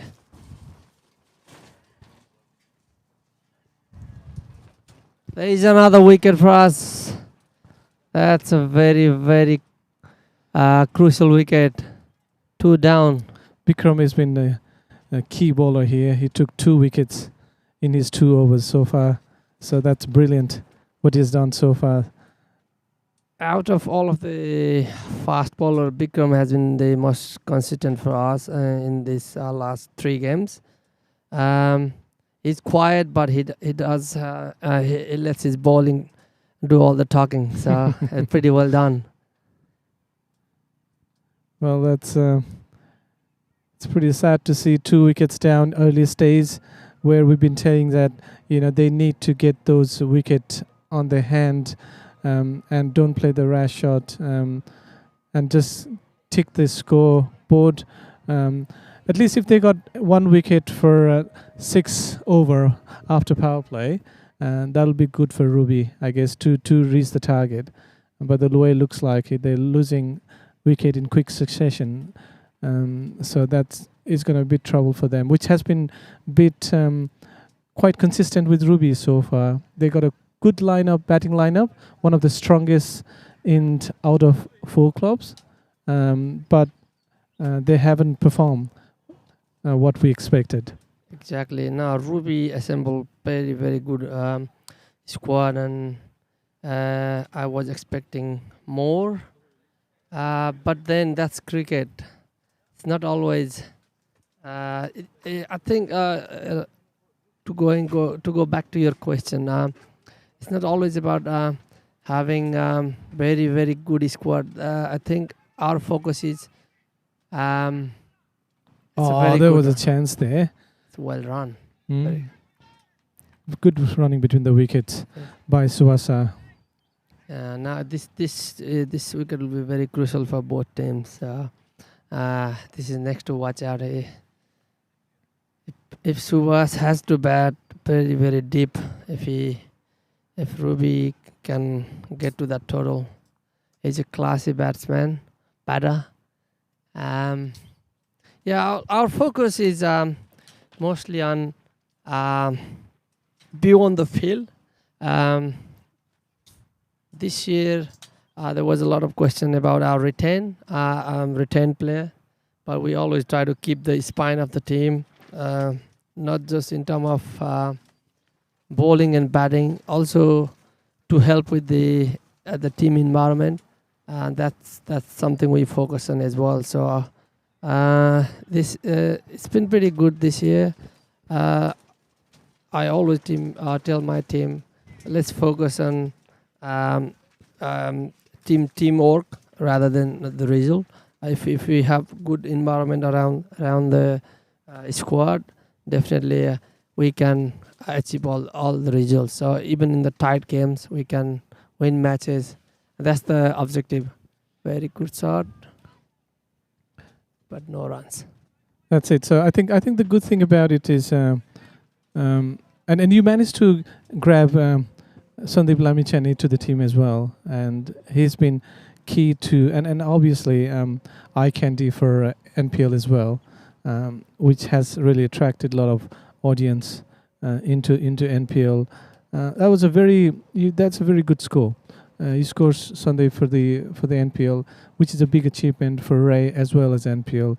How did you come up with that idea, and how did you execute it? Look, since the beginning of this NPL, the idea was always to go every year and level up. And we've been talking to NPL management as well since the finish of last year. So what we can do new and something interesting this year, and we managed to go this way. So talking about Sandeep, it was difficult. That's in the year. Naveen, that's another catch. Subhash is not happy with him. He played that shot. He played cross bat. Vivek is out. I think he hasn't scored well. That's his second ball, I believe. Out of those, and the second ball was, as you said, he tried to play cross and hit the top edge.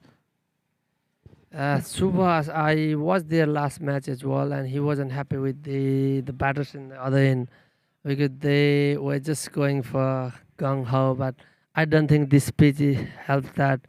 Just have to come, make some runs, watch the ball. You will get the loose deliveries and put it away for fours. I don't think you can just go for every balls in this pitch. Yeah, you just have to be very careful. Yeah, we're talking about Sandeep, and so yeah, please. Yeah, now we wanted to have someone from our national player list, but as you are well aware, it was very hard to get the players that are already contracted to the CAN. Sandeep this year somehow he wasn't contracted, and our manager was able to. That's wide. Our manager Nirajan was able to stay in touch with Sandeep, and he asked if he can come. And we are really thankful he said yes to us. We were expecting a little bit more, like we were expecting him to play full tournament, but then he got selected for the squad, and he has to go. But then even with the 2 games, he came in. I think it's good for this overall NPL as well as our team. No doubt. And with his two matches, what was his experience? Did he share with you anything, pros and cons? And was he expecting to? Is he willing to come back next season? Has he made some sort of commitment or? Not really with Sandeep. He's more focused on the national team at the moment. We don't want to go into detail for next year, but I think what it has done is has opened the door for other players that are in Nepal. Doesn't have to be players who is in the national team. It has opened the door for similar sort of players. I think that's something we can look into it. But it has given NPL a good advertisement, I guess. Yeah, definitely. It has boosted up the NPL and the overall tournament. And what do you think? That was running towards the boundary and caught out right at the boundary, and Subhash managed to take 2 runs. So with the with the one player, national or international player that which NPL introduced from this year, do you think that has to go? We have to increase that cap, or do you think just one player is good enough at this stage from your as owner point perspective? Look, I'm open to the conversations. Oh, That was beautiful. Completely beaten Subasa. It was surprised. The ball just nicked in. Well ball. That was a beautiful ball by Bikram. That just shows how hard it is to bat on this page. Bimal Kanel. That was really, it went low and nicked it in. Yeah, pitch of a delivery, and it's very hard to bat. It's already 4 down for 17. It's going to be more and more difficult for them to get to that total. Yeah, that's what we're talking about. You know, you just have as a batsman.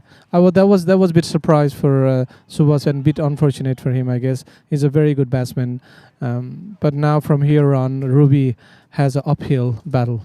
So which they have to be very, very careful here. And now we have another batsman, Mohammad Khan, and hopefully these two new batsmen, Sanjay Bhatta and Mohammad, could stay on the crease a bit longer and keep tickle the score. Yes, now Sanjay has to stay right till the end if they have to have any chance of winning this match, I think. And Sanjay has a caliber. I think he's been playing cricket for a while and he's been experienced contender so far. So we expect him to do the hard yard now, where he needs the more.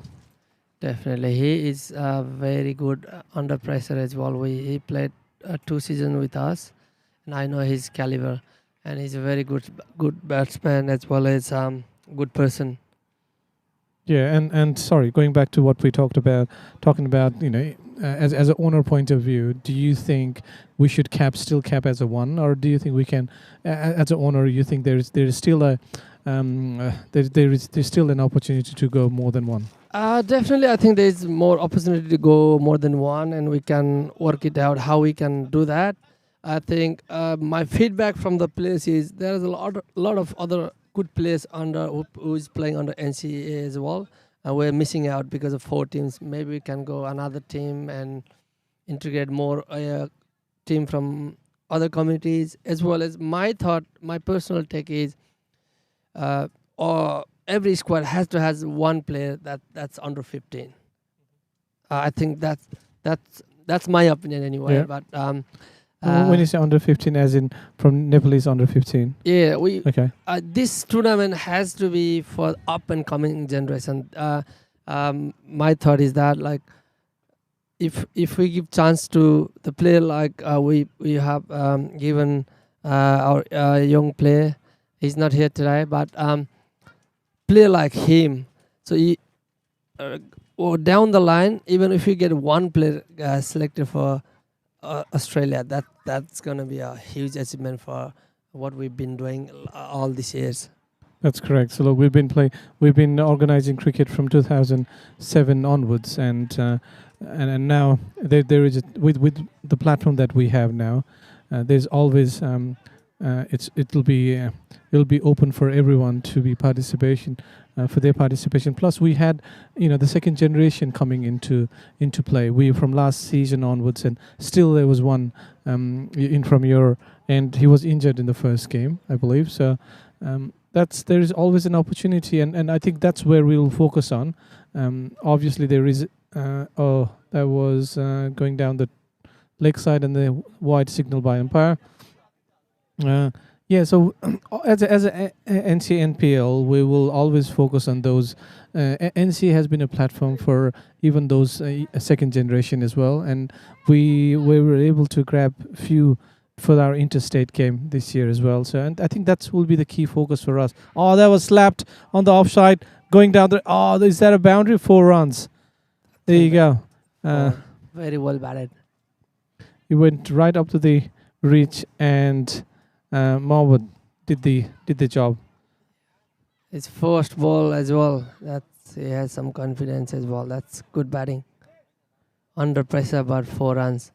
Yeah, but I think as an organizer, we always have a different plan in our head. But end of the day, most of the the executive teams are all volunteers, and we're trying to do what we can to accommodate everything into the season. But now with the cricket, there's right on the block hold, Yorker length to the middle stump. Look at that. As a medium fast bowler, that is a sight that they dreamed of.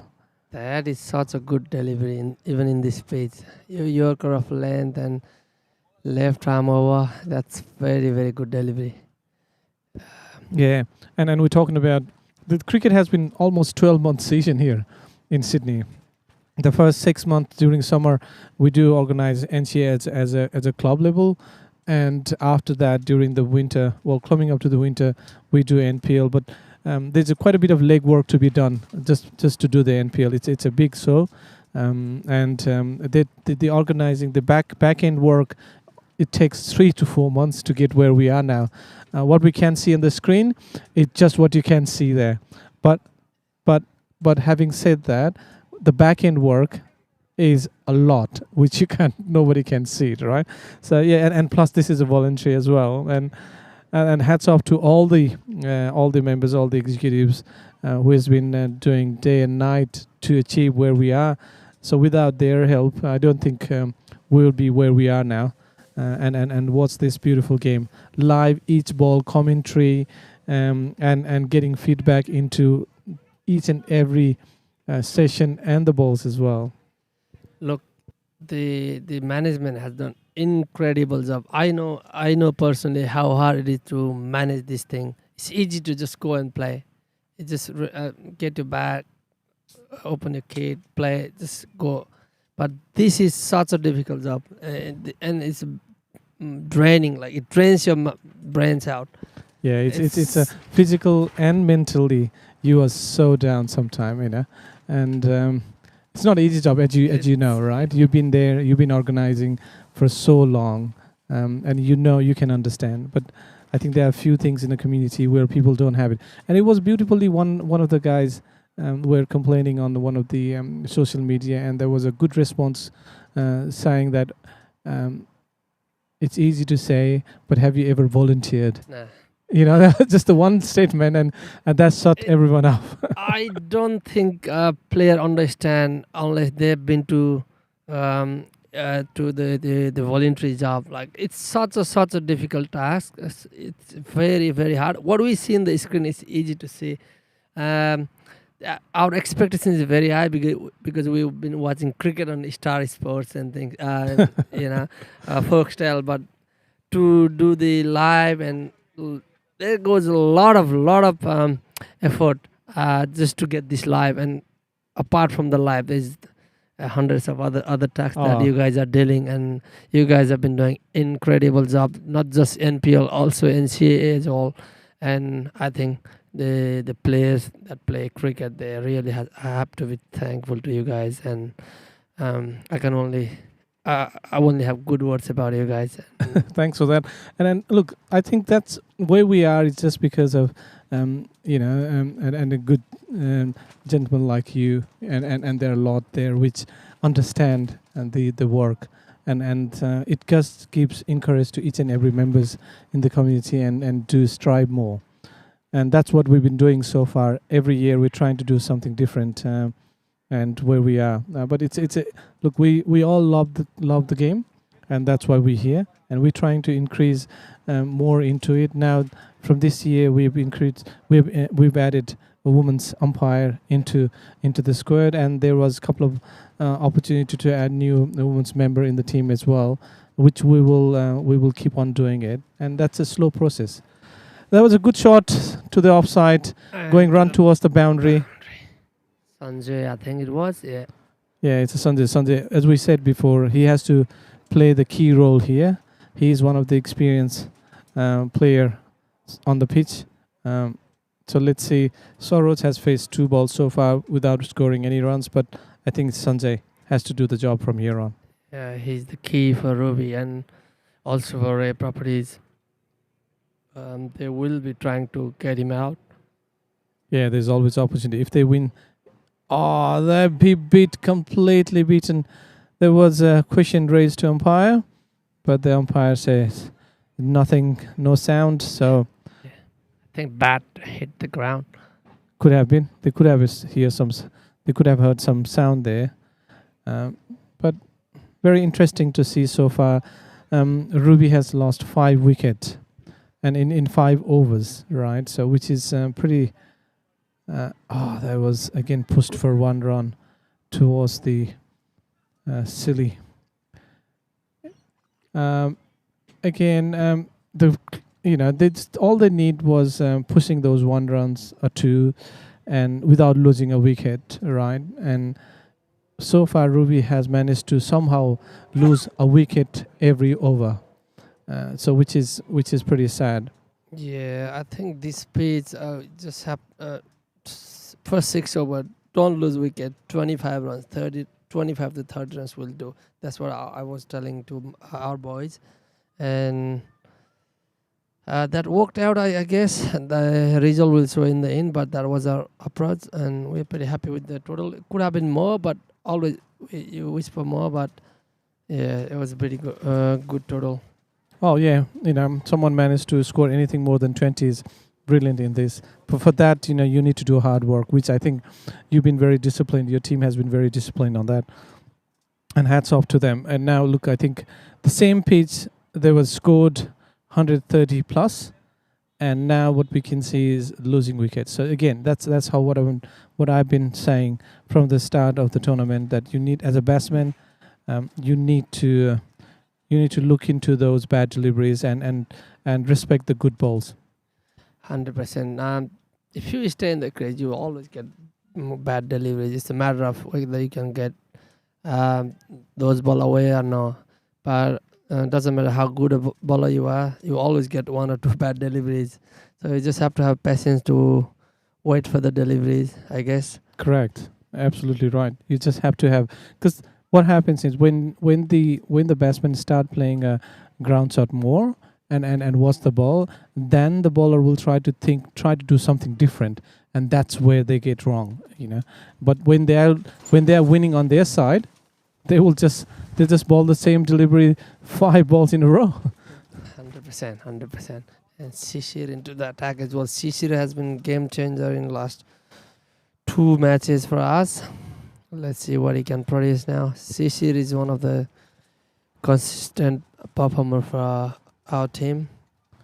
Yeah, Shishir has been throughout the season and last couple of years as well, and he's the captain for New South Wales team as well, and he's been the backbone for the whole team. When he needs to get delivered, he's always there. Yeah, he's always delivering on the pitch, but then even off the pitch, he's been a very, very integral part of our team, with a winning team. Having winning mentality is one thing, but every year you have different team member to get them gelling. It's another task, another one of the difficult tasks, I guess. And our boys who retain, they've done incredible job, and they have made our life so easy. And they just handle everything, and they handle so professionally. And I'm grateful that they are with our team. Yeah, I think you got a couple of good boys into your team. But having said that, Ray has been, upfront in the community to help in a community event, not only in most of the sports. Not only that, I think you've been contributing on the events as well, so which has been very as a backbone as well, as I would call, and that's where you guys are very respected in the. Oh, he slogged that towards the lakeside, for it went outside the park, and that signal by umpire. So that's good. That's Saroj, that huge 6. That's it. So he just pulled that towards the lakeside, and which is 6 runs. That's brilliant for him. Again, they got a caliber. They got the batsmen are there. It's just matter of waiting for the bad balls, right? That is what we are talking, exactly like that. You will get a bad ball. You just have to have patience to wait. As an experienced bowler like Sisir, one or two, he'll give it. He'll give it as a gift. Right over the bowler head, but there is a fielder crossing towards a long on. That was just a single. That's Raman again, and he's holding his back. He's very, very good fielder. They didn't want to take the chance against him. I think he took 5 or 6 catches. Six catches last match, night. yeah. Which were very crucial. It was a lowest scoring game. So the catches win matches. That's so true. Okay, that's pushed towards the third man boundary, and they're trying to get 2 runs there and managed to grab those 2. Easy 2 runs. Well run. 38 for 5. 1 more ball to go.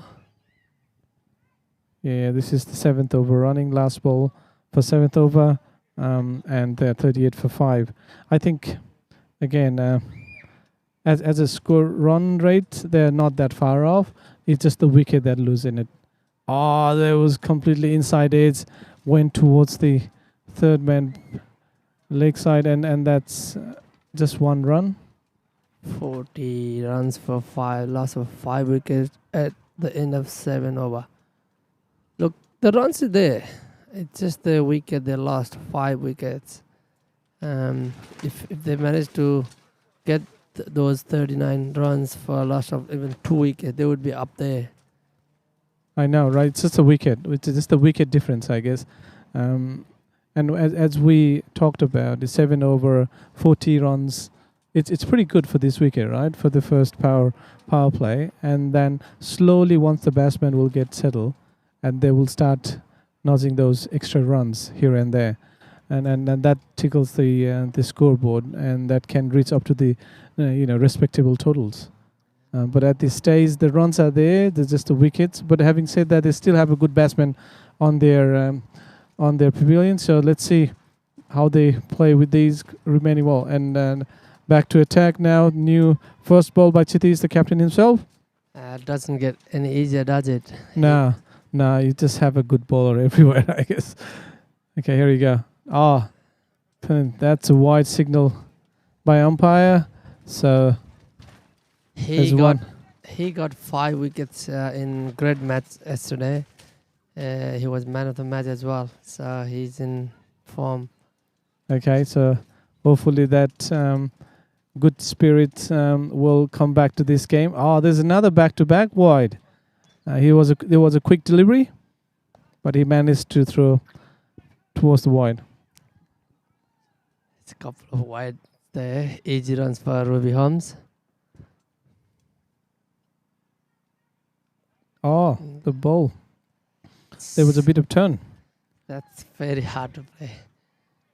As well as bounce. Yeah. That's the magic, I guess. Where there is a turn and the bounce, then it's hard to predict.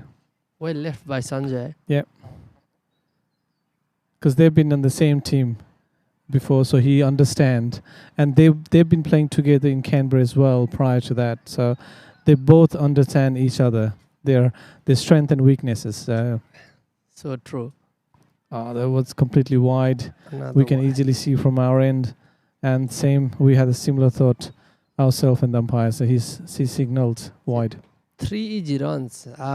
It's less under pressure to make. That's it. That was another one that just bounced.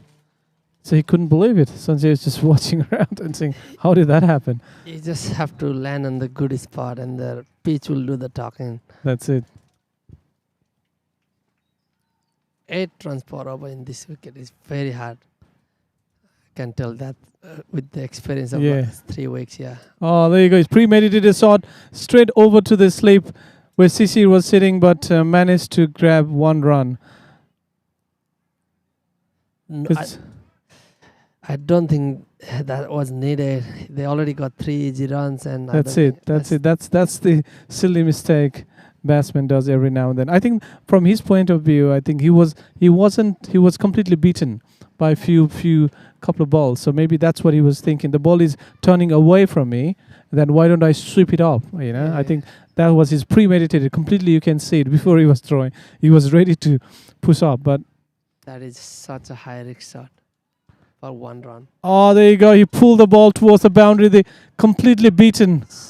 Saroz. Such a good shot. He looks in good nick, Saroz. Yeah, he pulled it the last ball as well, pretty well. So I think that's pretty good from his end. It's 8 over complete, and Ruby is 47 for 5. Their current run rate is 5 point, just less than 6 over, and required is just above 7. So it's pretty tight. I would say that's achievable as a batsman, as a team. Yeah. But they just have to be consistently playing those shots every now and then. They need to work on building the partnership, definitely. Saroz looks in good touch, and he's been hitting few boundaries, very sweet boundaries, and all-time boundaries as well. Yeah, there was a quick run between the wicket by Sanjay, so which is good. That's what he's there for. That's it. You just have to make 4 or 5 singles, and every second over you'll get a boundary ball. That's how you have to play. But easier said than done. But that's the temperament you have to have on this pitch.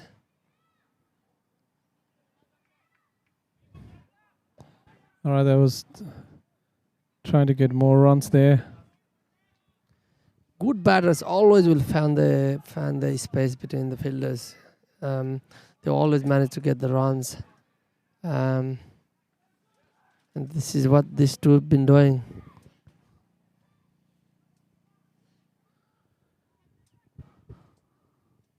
Another run for Sanjay, which is good at getting those singles every now and then, and change the strike. And the right and left combination also works in favor for Ruby at this stage. yes, that's such a good combination, and it's very hard for bowler to bowl in the good spot, and it's very hard to find the rhythm.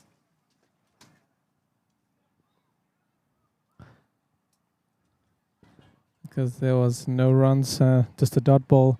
Sisi is the experienced campaigner here as a captain, as well. Sorry, not the captain here, but and NCA captain. He's a very experienced bowler and the batsman as well.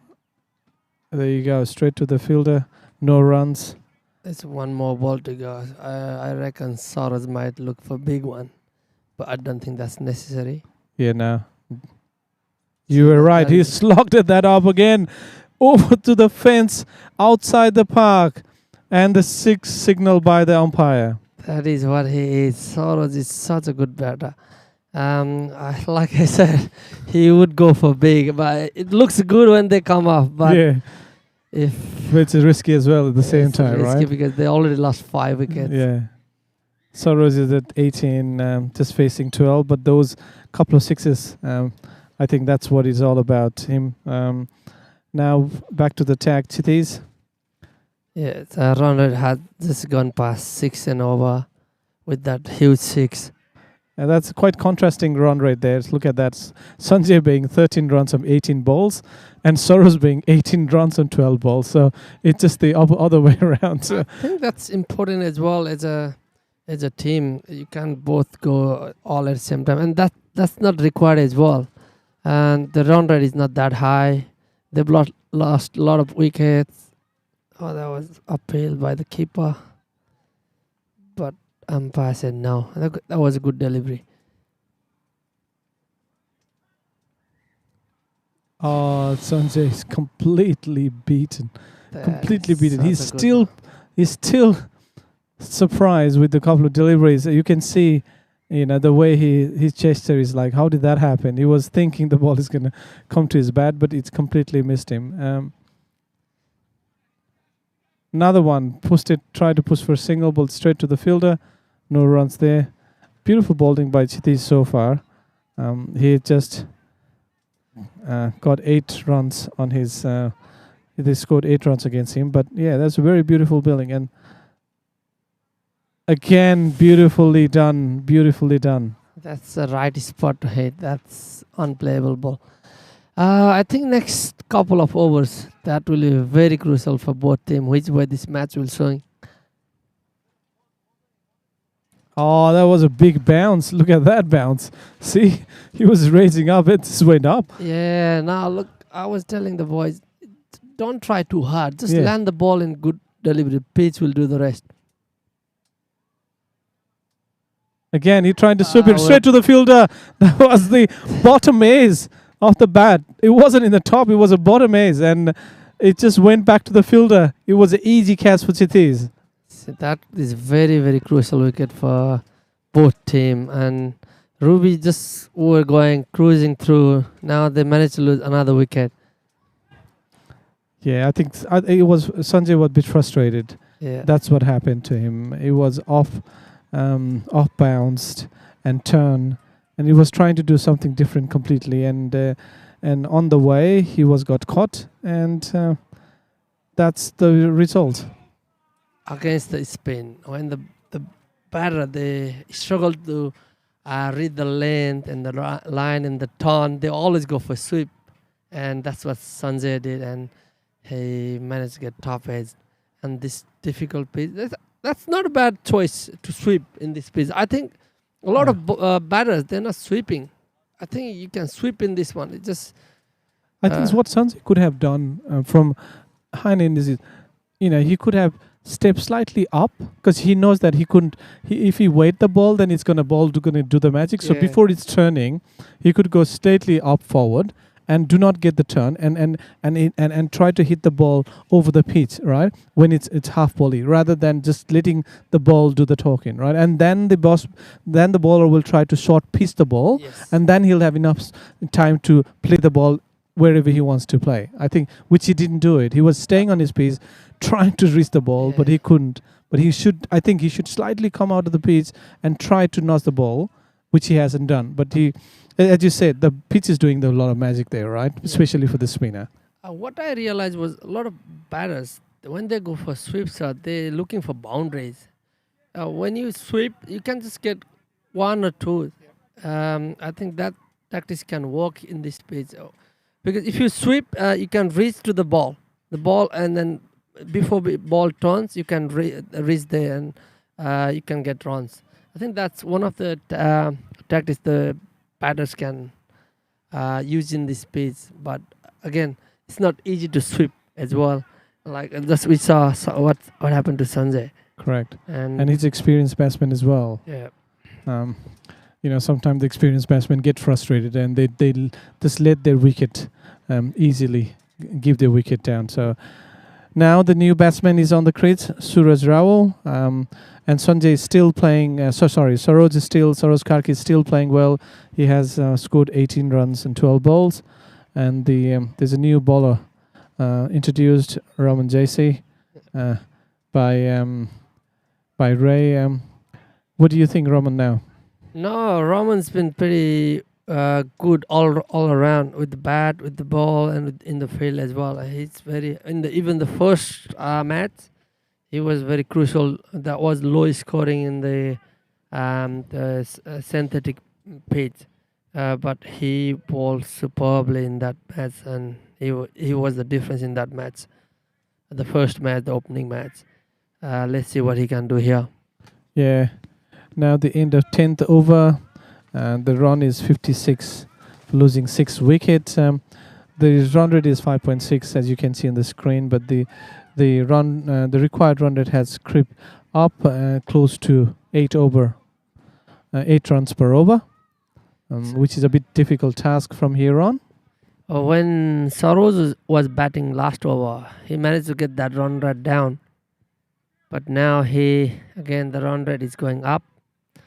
It's important to rotate the strike, because Saroj has been hitting very, very neat shots. So if I was the batter in the other end, I'll just take singles and let Saroj bat as much as he can.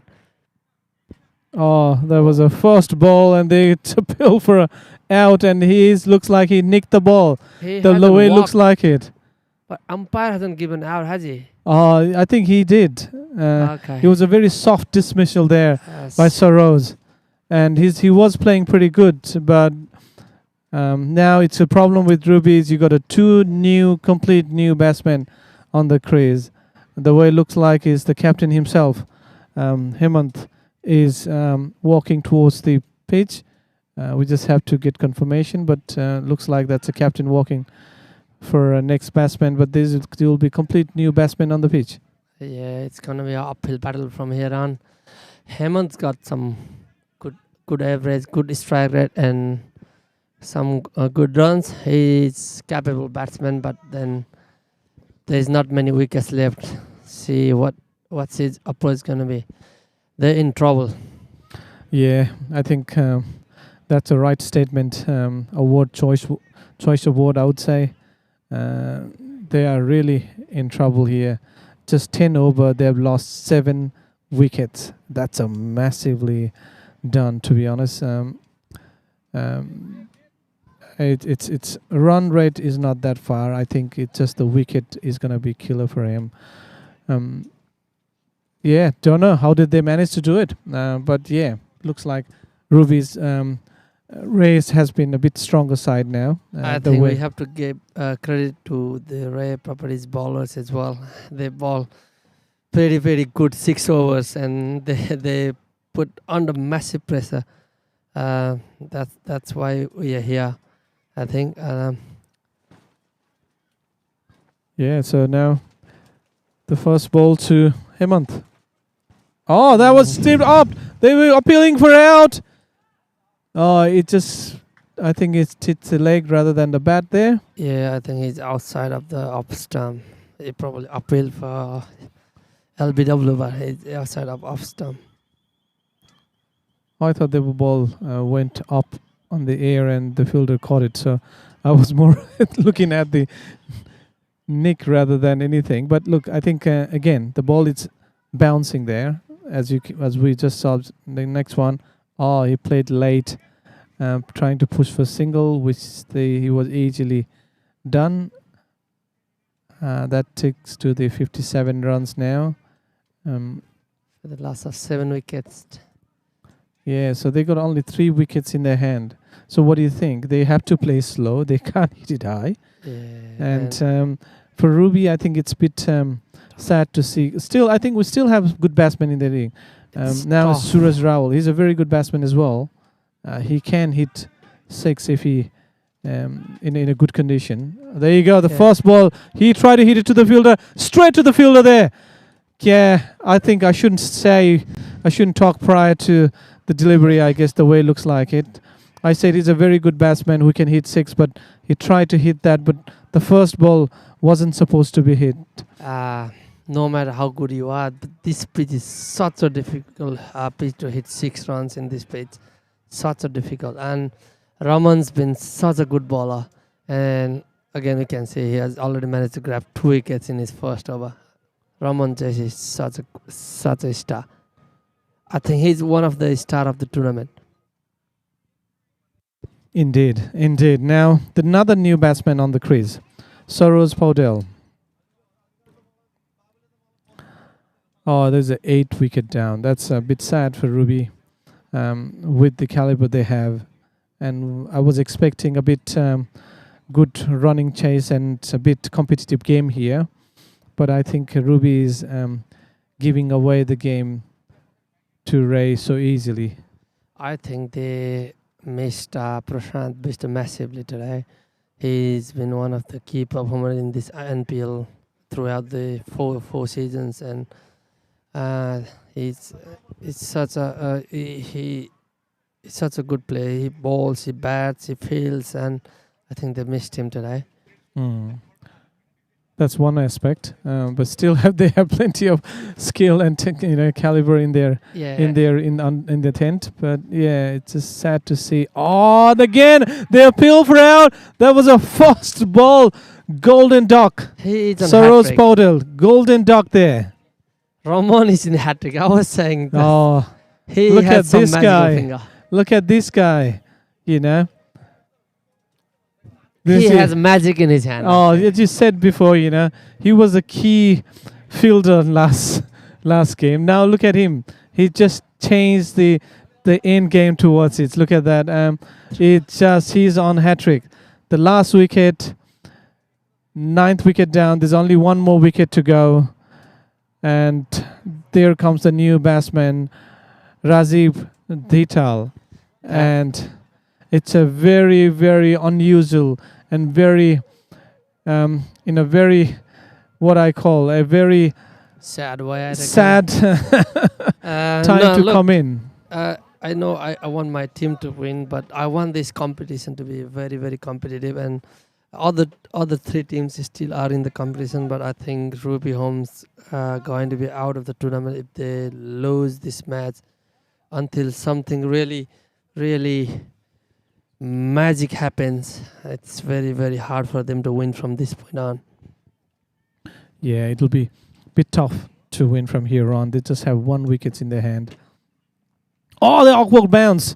It was so awkward bounce. You could have easily nicked his gloves there, but managed to drop that ball on the ground. So no runs and no hat-trick for Raman. Look, the run rate is going to be very crucial for who goes to the final again. There are the two teams going to sit on 6 points, and there's another team on 4 points, and another 2 more matches to go. Run rate is going to be one of the factor, I think, moving forward, who goes to the final. So Ray Properties will try to wrap this game as quickly as possible. Yeah, I think that's very crucial to keep that run rate to get to the final for Ray Property, as you said. But yeah, it's we expect as an organizer, we expect to get this be more competitive. But now it looks like it is competitive, to be honest. Ruby Homes has managed to lose very, very some close games. But that's the difference between winning and losing in such a competitive tournament. that was the first game. Yeah, I do recall that. Thanks for that. But this game I was expecting, because they lose 3 games in a row, and I was expecting Ruby to come back very strong, and I was very optimistic for Ruby to come back very strong this time. And with their caliber, I was hoping that Ruby can do something different this time, because they have to win this match today. And it was towards the end for them. I think they were under huge pressure before this game. This was do or die for them, and 4-6 over the Ray Properties batter just dismantled them, I think. And it's hard to come back. When you are low, it's very hard to come back. It's one of the big aspect of the any sport. Yeah, it's different, isn't it now? Yeah, well, it is what it is. So 11.5 over. So 1 more ball to go for this to complete the 12th over. Ruby is 57 for 9, losing 9 wickets. On the strike end was the Hemant captain himself. The biggest wicket taker from Ray Property was Bikram, 3 wickets in his hand, and 2 for 3, I think. 3 for Raman Jaish. Raman Jaish as well, yeah.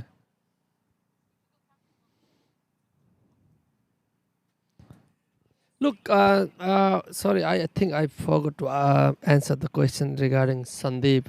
His assessment was that we've got some very good players, and he liked the quality of the players. The fielding was not so good on the first game, but then it improved a lot in the as the matches went on, and he was quite impressed with the quality of the players that we had in our hand. Not just our team, it's overall in all of the teams. He was quite surprised with the level of the players that were there. Oh, that's good news, right? So wild swing. Yeah, completely beaten. Look, the caliber is there. Caliber is definitely there. Again, this player has to create a platform for the upcoming generation. Mm-hmm. And our community has to be recognized. The way you guys are putting the effort to get this done, that has to be recognized. So I think we need to go beyond our community. It's just a start, and the hard work you guys have been doing on the background, and and the amount of effort for last 20 odd year, I mean nearly 20 years now, that has to be recognized. And the only way we can recognize is go beyond the community, go to Nepal, give some chances to the player there. Nicely batted. That is how you should bat, I think, in this phase. Yeah, I think you well said. I think that's where we're trying to get to connect with the CAN and the NPL back in home, where we can at least introduce our couple of good players there. The talk is there with the CAN now. Slowly the talk is going, but with the different red tape so far that we have to cross. So it takes a little time. I guess from next year onwards we'll have in better position. But at this stage, there's still the talk there that just to get those people into. If we can get 1 or 2 or maybe 3 our player into NPL, then that will be at least a good result for us, especially those second generation rather than well, it will be good to go the first generation, but we were more focusing on the second generation. That's they still have a good caliber to play, and that will be very proud moment for those dad and moms plus the second generation as well. That's so true, Ajay. Look, as you said, this is very slow process. We can just rush and take a rash decision and not be there next year. So it has to be sustainable. One thing is to think and get it done, but it has to be sustainable as well for all the teams. Everybody would like to have a lot of players, experienced players, quality players, but then you need to be sustained as well. Correct. You need to look in that factor as well. But there is a scope there, definitely. Our community is growing in Australia, and I think our community has a good reputation as well. Mm-hmm. And if we go beyond our community, I'm pretty sure this will be recognized as well. Our priority will always be to encourage our community people. But then, having said that, if you can integrate other communities as well, that is how we gain the experience. Correct. I think that's something we need to look into as well. That's very well said, because we do play with the different community, and then the level of players that they have is we get shocked as well. So for them to introduce with those players and to get into that level of the skill levels, we still have to do a lot of work. And the community, like Indian community and Pakistani communities, they've been playing cricket for so long, and they got quite a good players, right? Proper good players. They can really represent any side of the country. Yes. But again, for that level, we still have to work hard. And I think this still takes a little while, I guess, with my experience, because it's not easy to play cricket and do the work and look after family, plus do the bits they need to do. Now we all want quick result. We all want everything in rush, but it's a long process, like you said. Since 2007, we are 2025, nearly 20 years. I don't think anybody thought we would be in this level. But the level of the gap between 2000 player who were playing 2007 and now is massive different. Oh, massively. And not to forget that we started from 3 to 4 clubs, and every year they have been increasing. Every year it's been increasing. And this year we have capped the number of clubs to 36. There were chances that we can grow up to 40, but we capped it and did the extra game for the new players, new clubs, so that we can keep the quality level rather than a quantity. 35 teams. 36. 36 teams. That is... Whoa, Ayush. That's the end of it. And well played, Ray Properties boys. They just had a blip in one match and they came back so strong. And I always had a belief in them. We've got some good characters, let me tell you. And our boys, they're never down.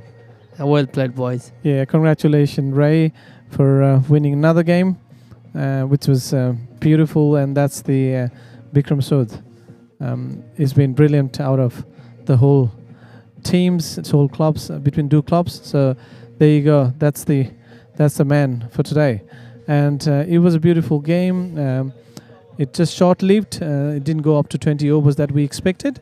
But having said that, it was great to chat with you, Dinesh, for and Ray has been doing a brilliant job in the community. And obviously, there's one thing to say that you have done a job in community, but actually doing it is completely different. And I think the key thing for you is you've been involved in community and you have been doing yourself. That's really gives the extra and understand the whole situation from the ground level, and congratulations for that, and congratulations for winning as well. Thank you for kind words, Dai, and thank you for inviting me. I want to add one more point.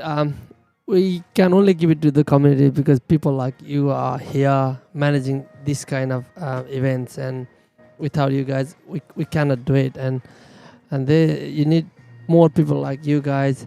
I think we have the volleyball community, we have soccer community, we have cricket community, and I think this is what our community is all about. We are all together, and the incredible work you and all the team they're doing here is very, very commendable, and I'm thankful that you guys are doing this, and myself and my team, we are always happy to be part of your this great work, and in any way, any shape or form. And thank you for inviting us. Thank you for giving us the opportunity. It was always good to chat with you off the mic or on the mic. It's always been there. Gentle people.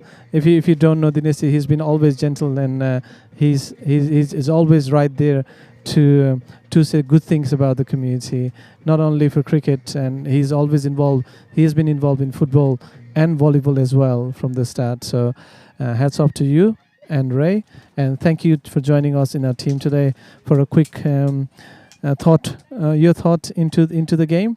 It was beautiful chatting with you. Thank you, Dai. I don't know how our conversation went on for the viewers. I'm sorry if we bored you, but thank you for the opportunity. No worry. I think it's always good to chat with you, and I'm sure everyone enjoyed it and they understand the insight of how the community works. It was good always. Thank you so much, and we're looking forward to next week. See you next week. Thank you all, and we'll wait for the viewers. Please wait for the presentation, the last presentation between Ray and Ruby, and then we'll come back soon.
Test.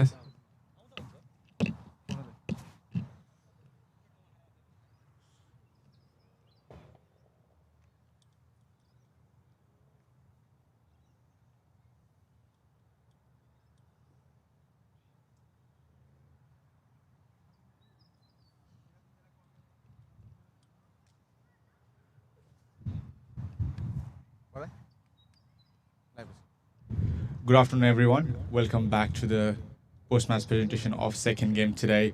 Happened between Rare Properties GOKYO Heroes and Ruby Homes TILICHO Titans. It was a crucial match for both of the teams as each of them had their own battle to play with. With Rare Properties today won the toss and elected to bat first, which they already wanted. I think Ruby Homes wanted the same thing. However, we'll ask the captains and know more about that. Today's match summary, Rare Properties GOKYO Heroes managed to get 134 runs in 20 runs, losing 8 wickets, whereas Ruby Home TILICHO Titans lost all the wickets in 13.4 overs. Today, I would like to call Hemandai here for a bit of a quick catch-up. Hemandai, you lost the toss and you said in the toss that nothing has gone your way, even in the toss, and you said that you are glad that you didn't win the toss the first time you lost the toss. And what do you think about? I'm not. I know that you are not worried about the toss, but what do you think about the game? What went wrong, and what is the next step from here onwards for your team and the franchise? Yeah, as I told you, nothing is going on our way. Having said that, we got a pretty good team. I lost the toss today in the hope of winning the match, but things doesn't go our way, and then it's played on the field. And I think Rare Properties was a better side. I think what went wrong was the fielding. I will say we have dropped so many cats. I think we should be the one who have dropped most of the cats in this tournament. So from here now on, still 2 more matches. This will only be the setback and the mentality, how we come. There's no chance of we qualifying for the finals, but it's just a mental thing, how we go, because this is not the end of the world. We got pretty more cricket match to play. We got NCA coming up, so we need to be focused on that as well. So that's not the end of the world, I will say. But winning is always an option, but which we couldn't do it this season. But so we come in next week, we probably prepare mentally, we try to win the match. I think we're going to take one of the big teams with us, I guess. Yes, well said, Hemanda, and thank you for your time. And as we know, and now since Hemanda has said that, they have no pressure at all now. So they will play without any fear and any challenge moving on hereward. And the teams they are facing, then please be careful. Anyways, I want to bring up, without further ado, Chiti's here. Captain of winning team today. Chiti's, congratulations. Chiti's, just a quick question. So from leading up to the toss to the winning the match, do you think this was the outcome that you thought for? And how would have been different if you would be, bowling first? Firstly, it was a really good toss to win. I really wanted to bat first and put on the total, because I knew anything over 120, it's going to be really hard to chase, especially in the 4th inning when the pitch is reacting like that, when there's uneven bounces and spinners getting huge turn. So it's not always easy to chase that kind of total when there's you don't have any respite. There's bowlers coming in from both the ends, really good bowlers. So yeah, I think I'm pretty much happy, and I actually thought that's the outcome gonna be. If we can score anything above 120, I was confident we can defend that total. And what about the run rate? Because I know that, yes, points does matter, but the run rate matters a lot, because 3 of the teams are playing for the run rate now. So what would be your thought, and what was your thought process when you're thinking about the run rate? Yeah, I mean, despite of 2 wins, we were still in the 3rd position. Our net run rate wasn't that good, but I think this big win is going to give a big boost to our net run rate. So what we were trying to do is, I was telling my boys to be proactive on the field. Every run is really important, because that net run rate is going to play at the end of the league games. So it was important. So I was telling My boys, until the last ball is bowled or until the last wicket is taken, just try to save every run. And you must be glad that you have already faced the Ruby Homes. Now they are the injured tiger. They will hurt someone badly, whatever. And you must be glad that you are not facing. Anyways, thank you for today, and I hope best of luck for the rest of the games.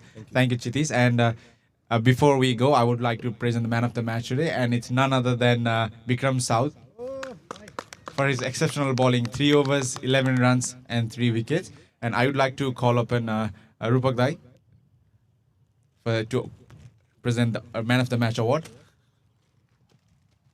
Congratulations, Bikram.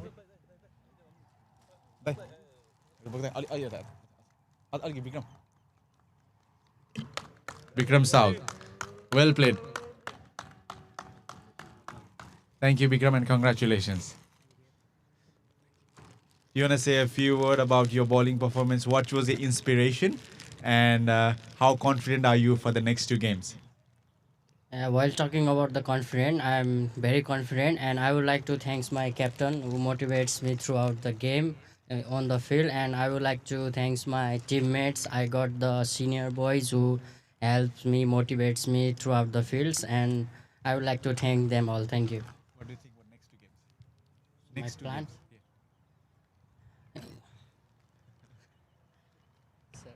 All right. Do you have any plans for next 2 games? Are you thinking of any strategy, or are you going to do the same thing what you have been doing? I will do the same. If you bowling as a bowler, if you bowl on the right spot, you will get the good results, and that's my plan throughout the whole NPL season. Thank you. Thank you, and thank you for your time. Congratulations once again, and well said, Bikram.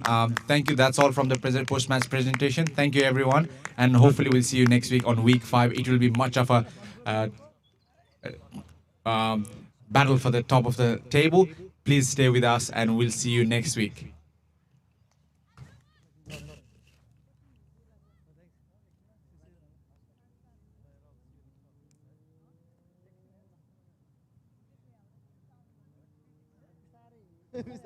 Scroll कर दो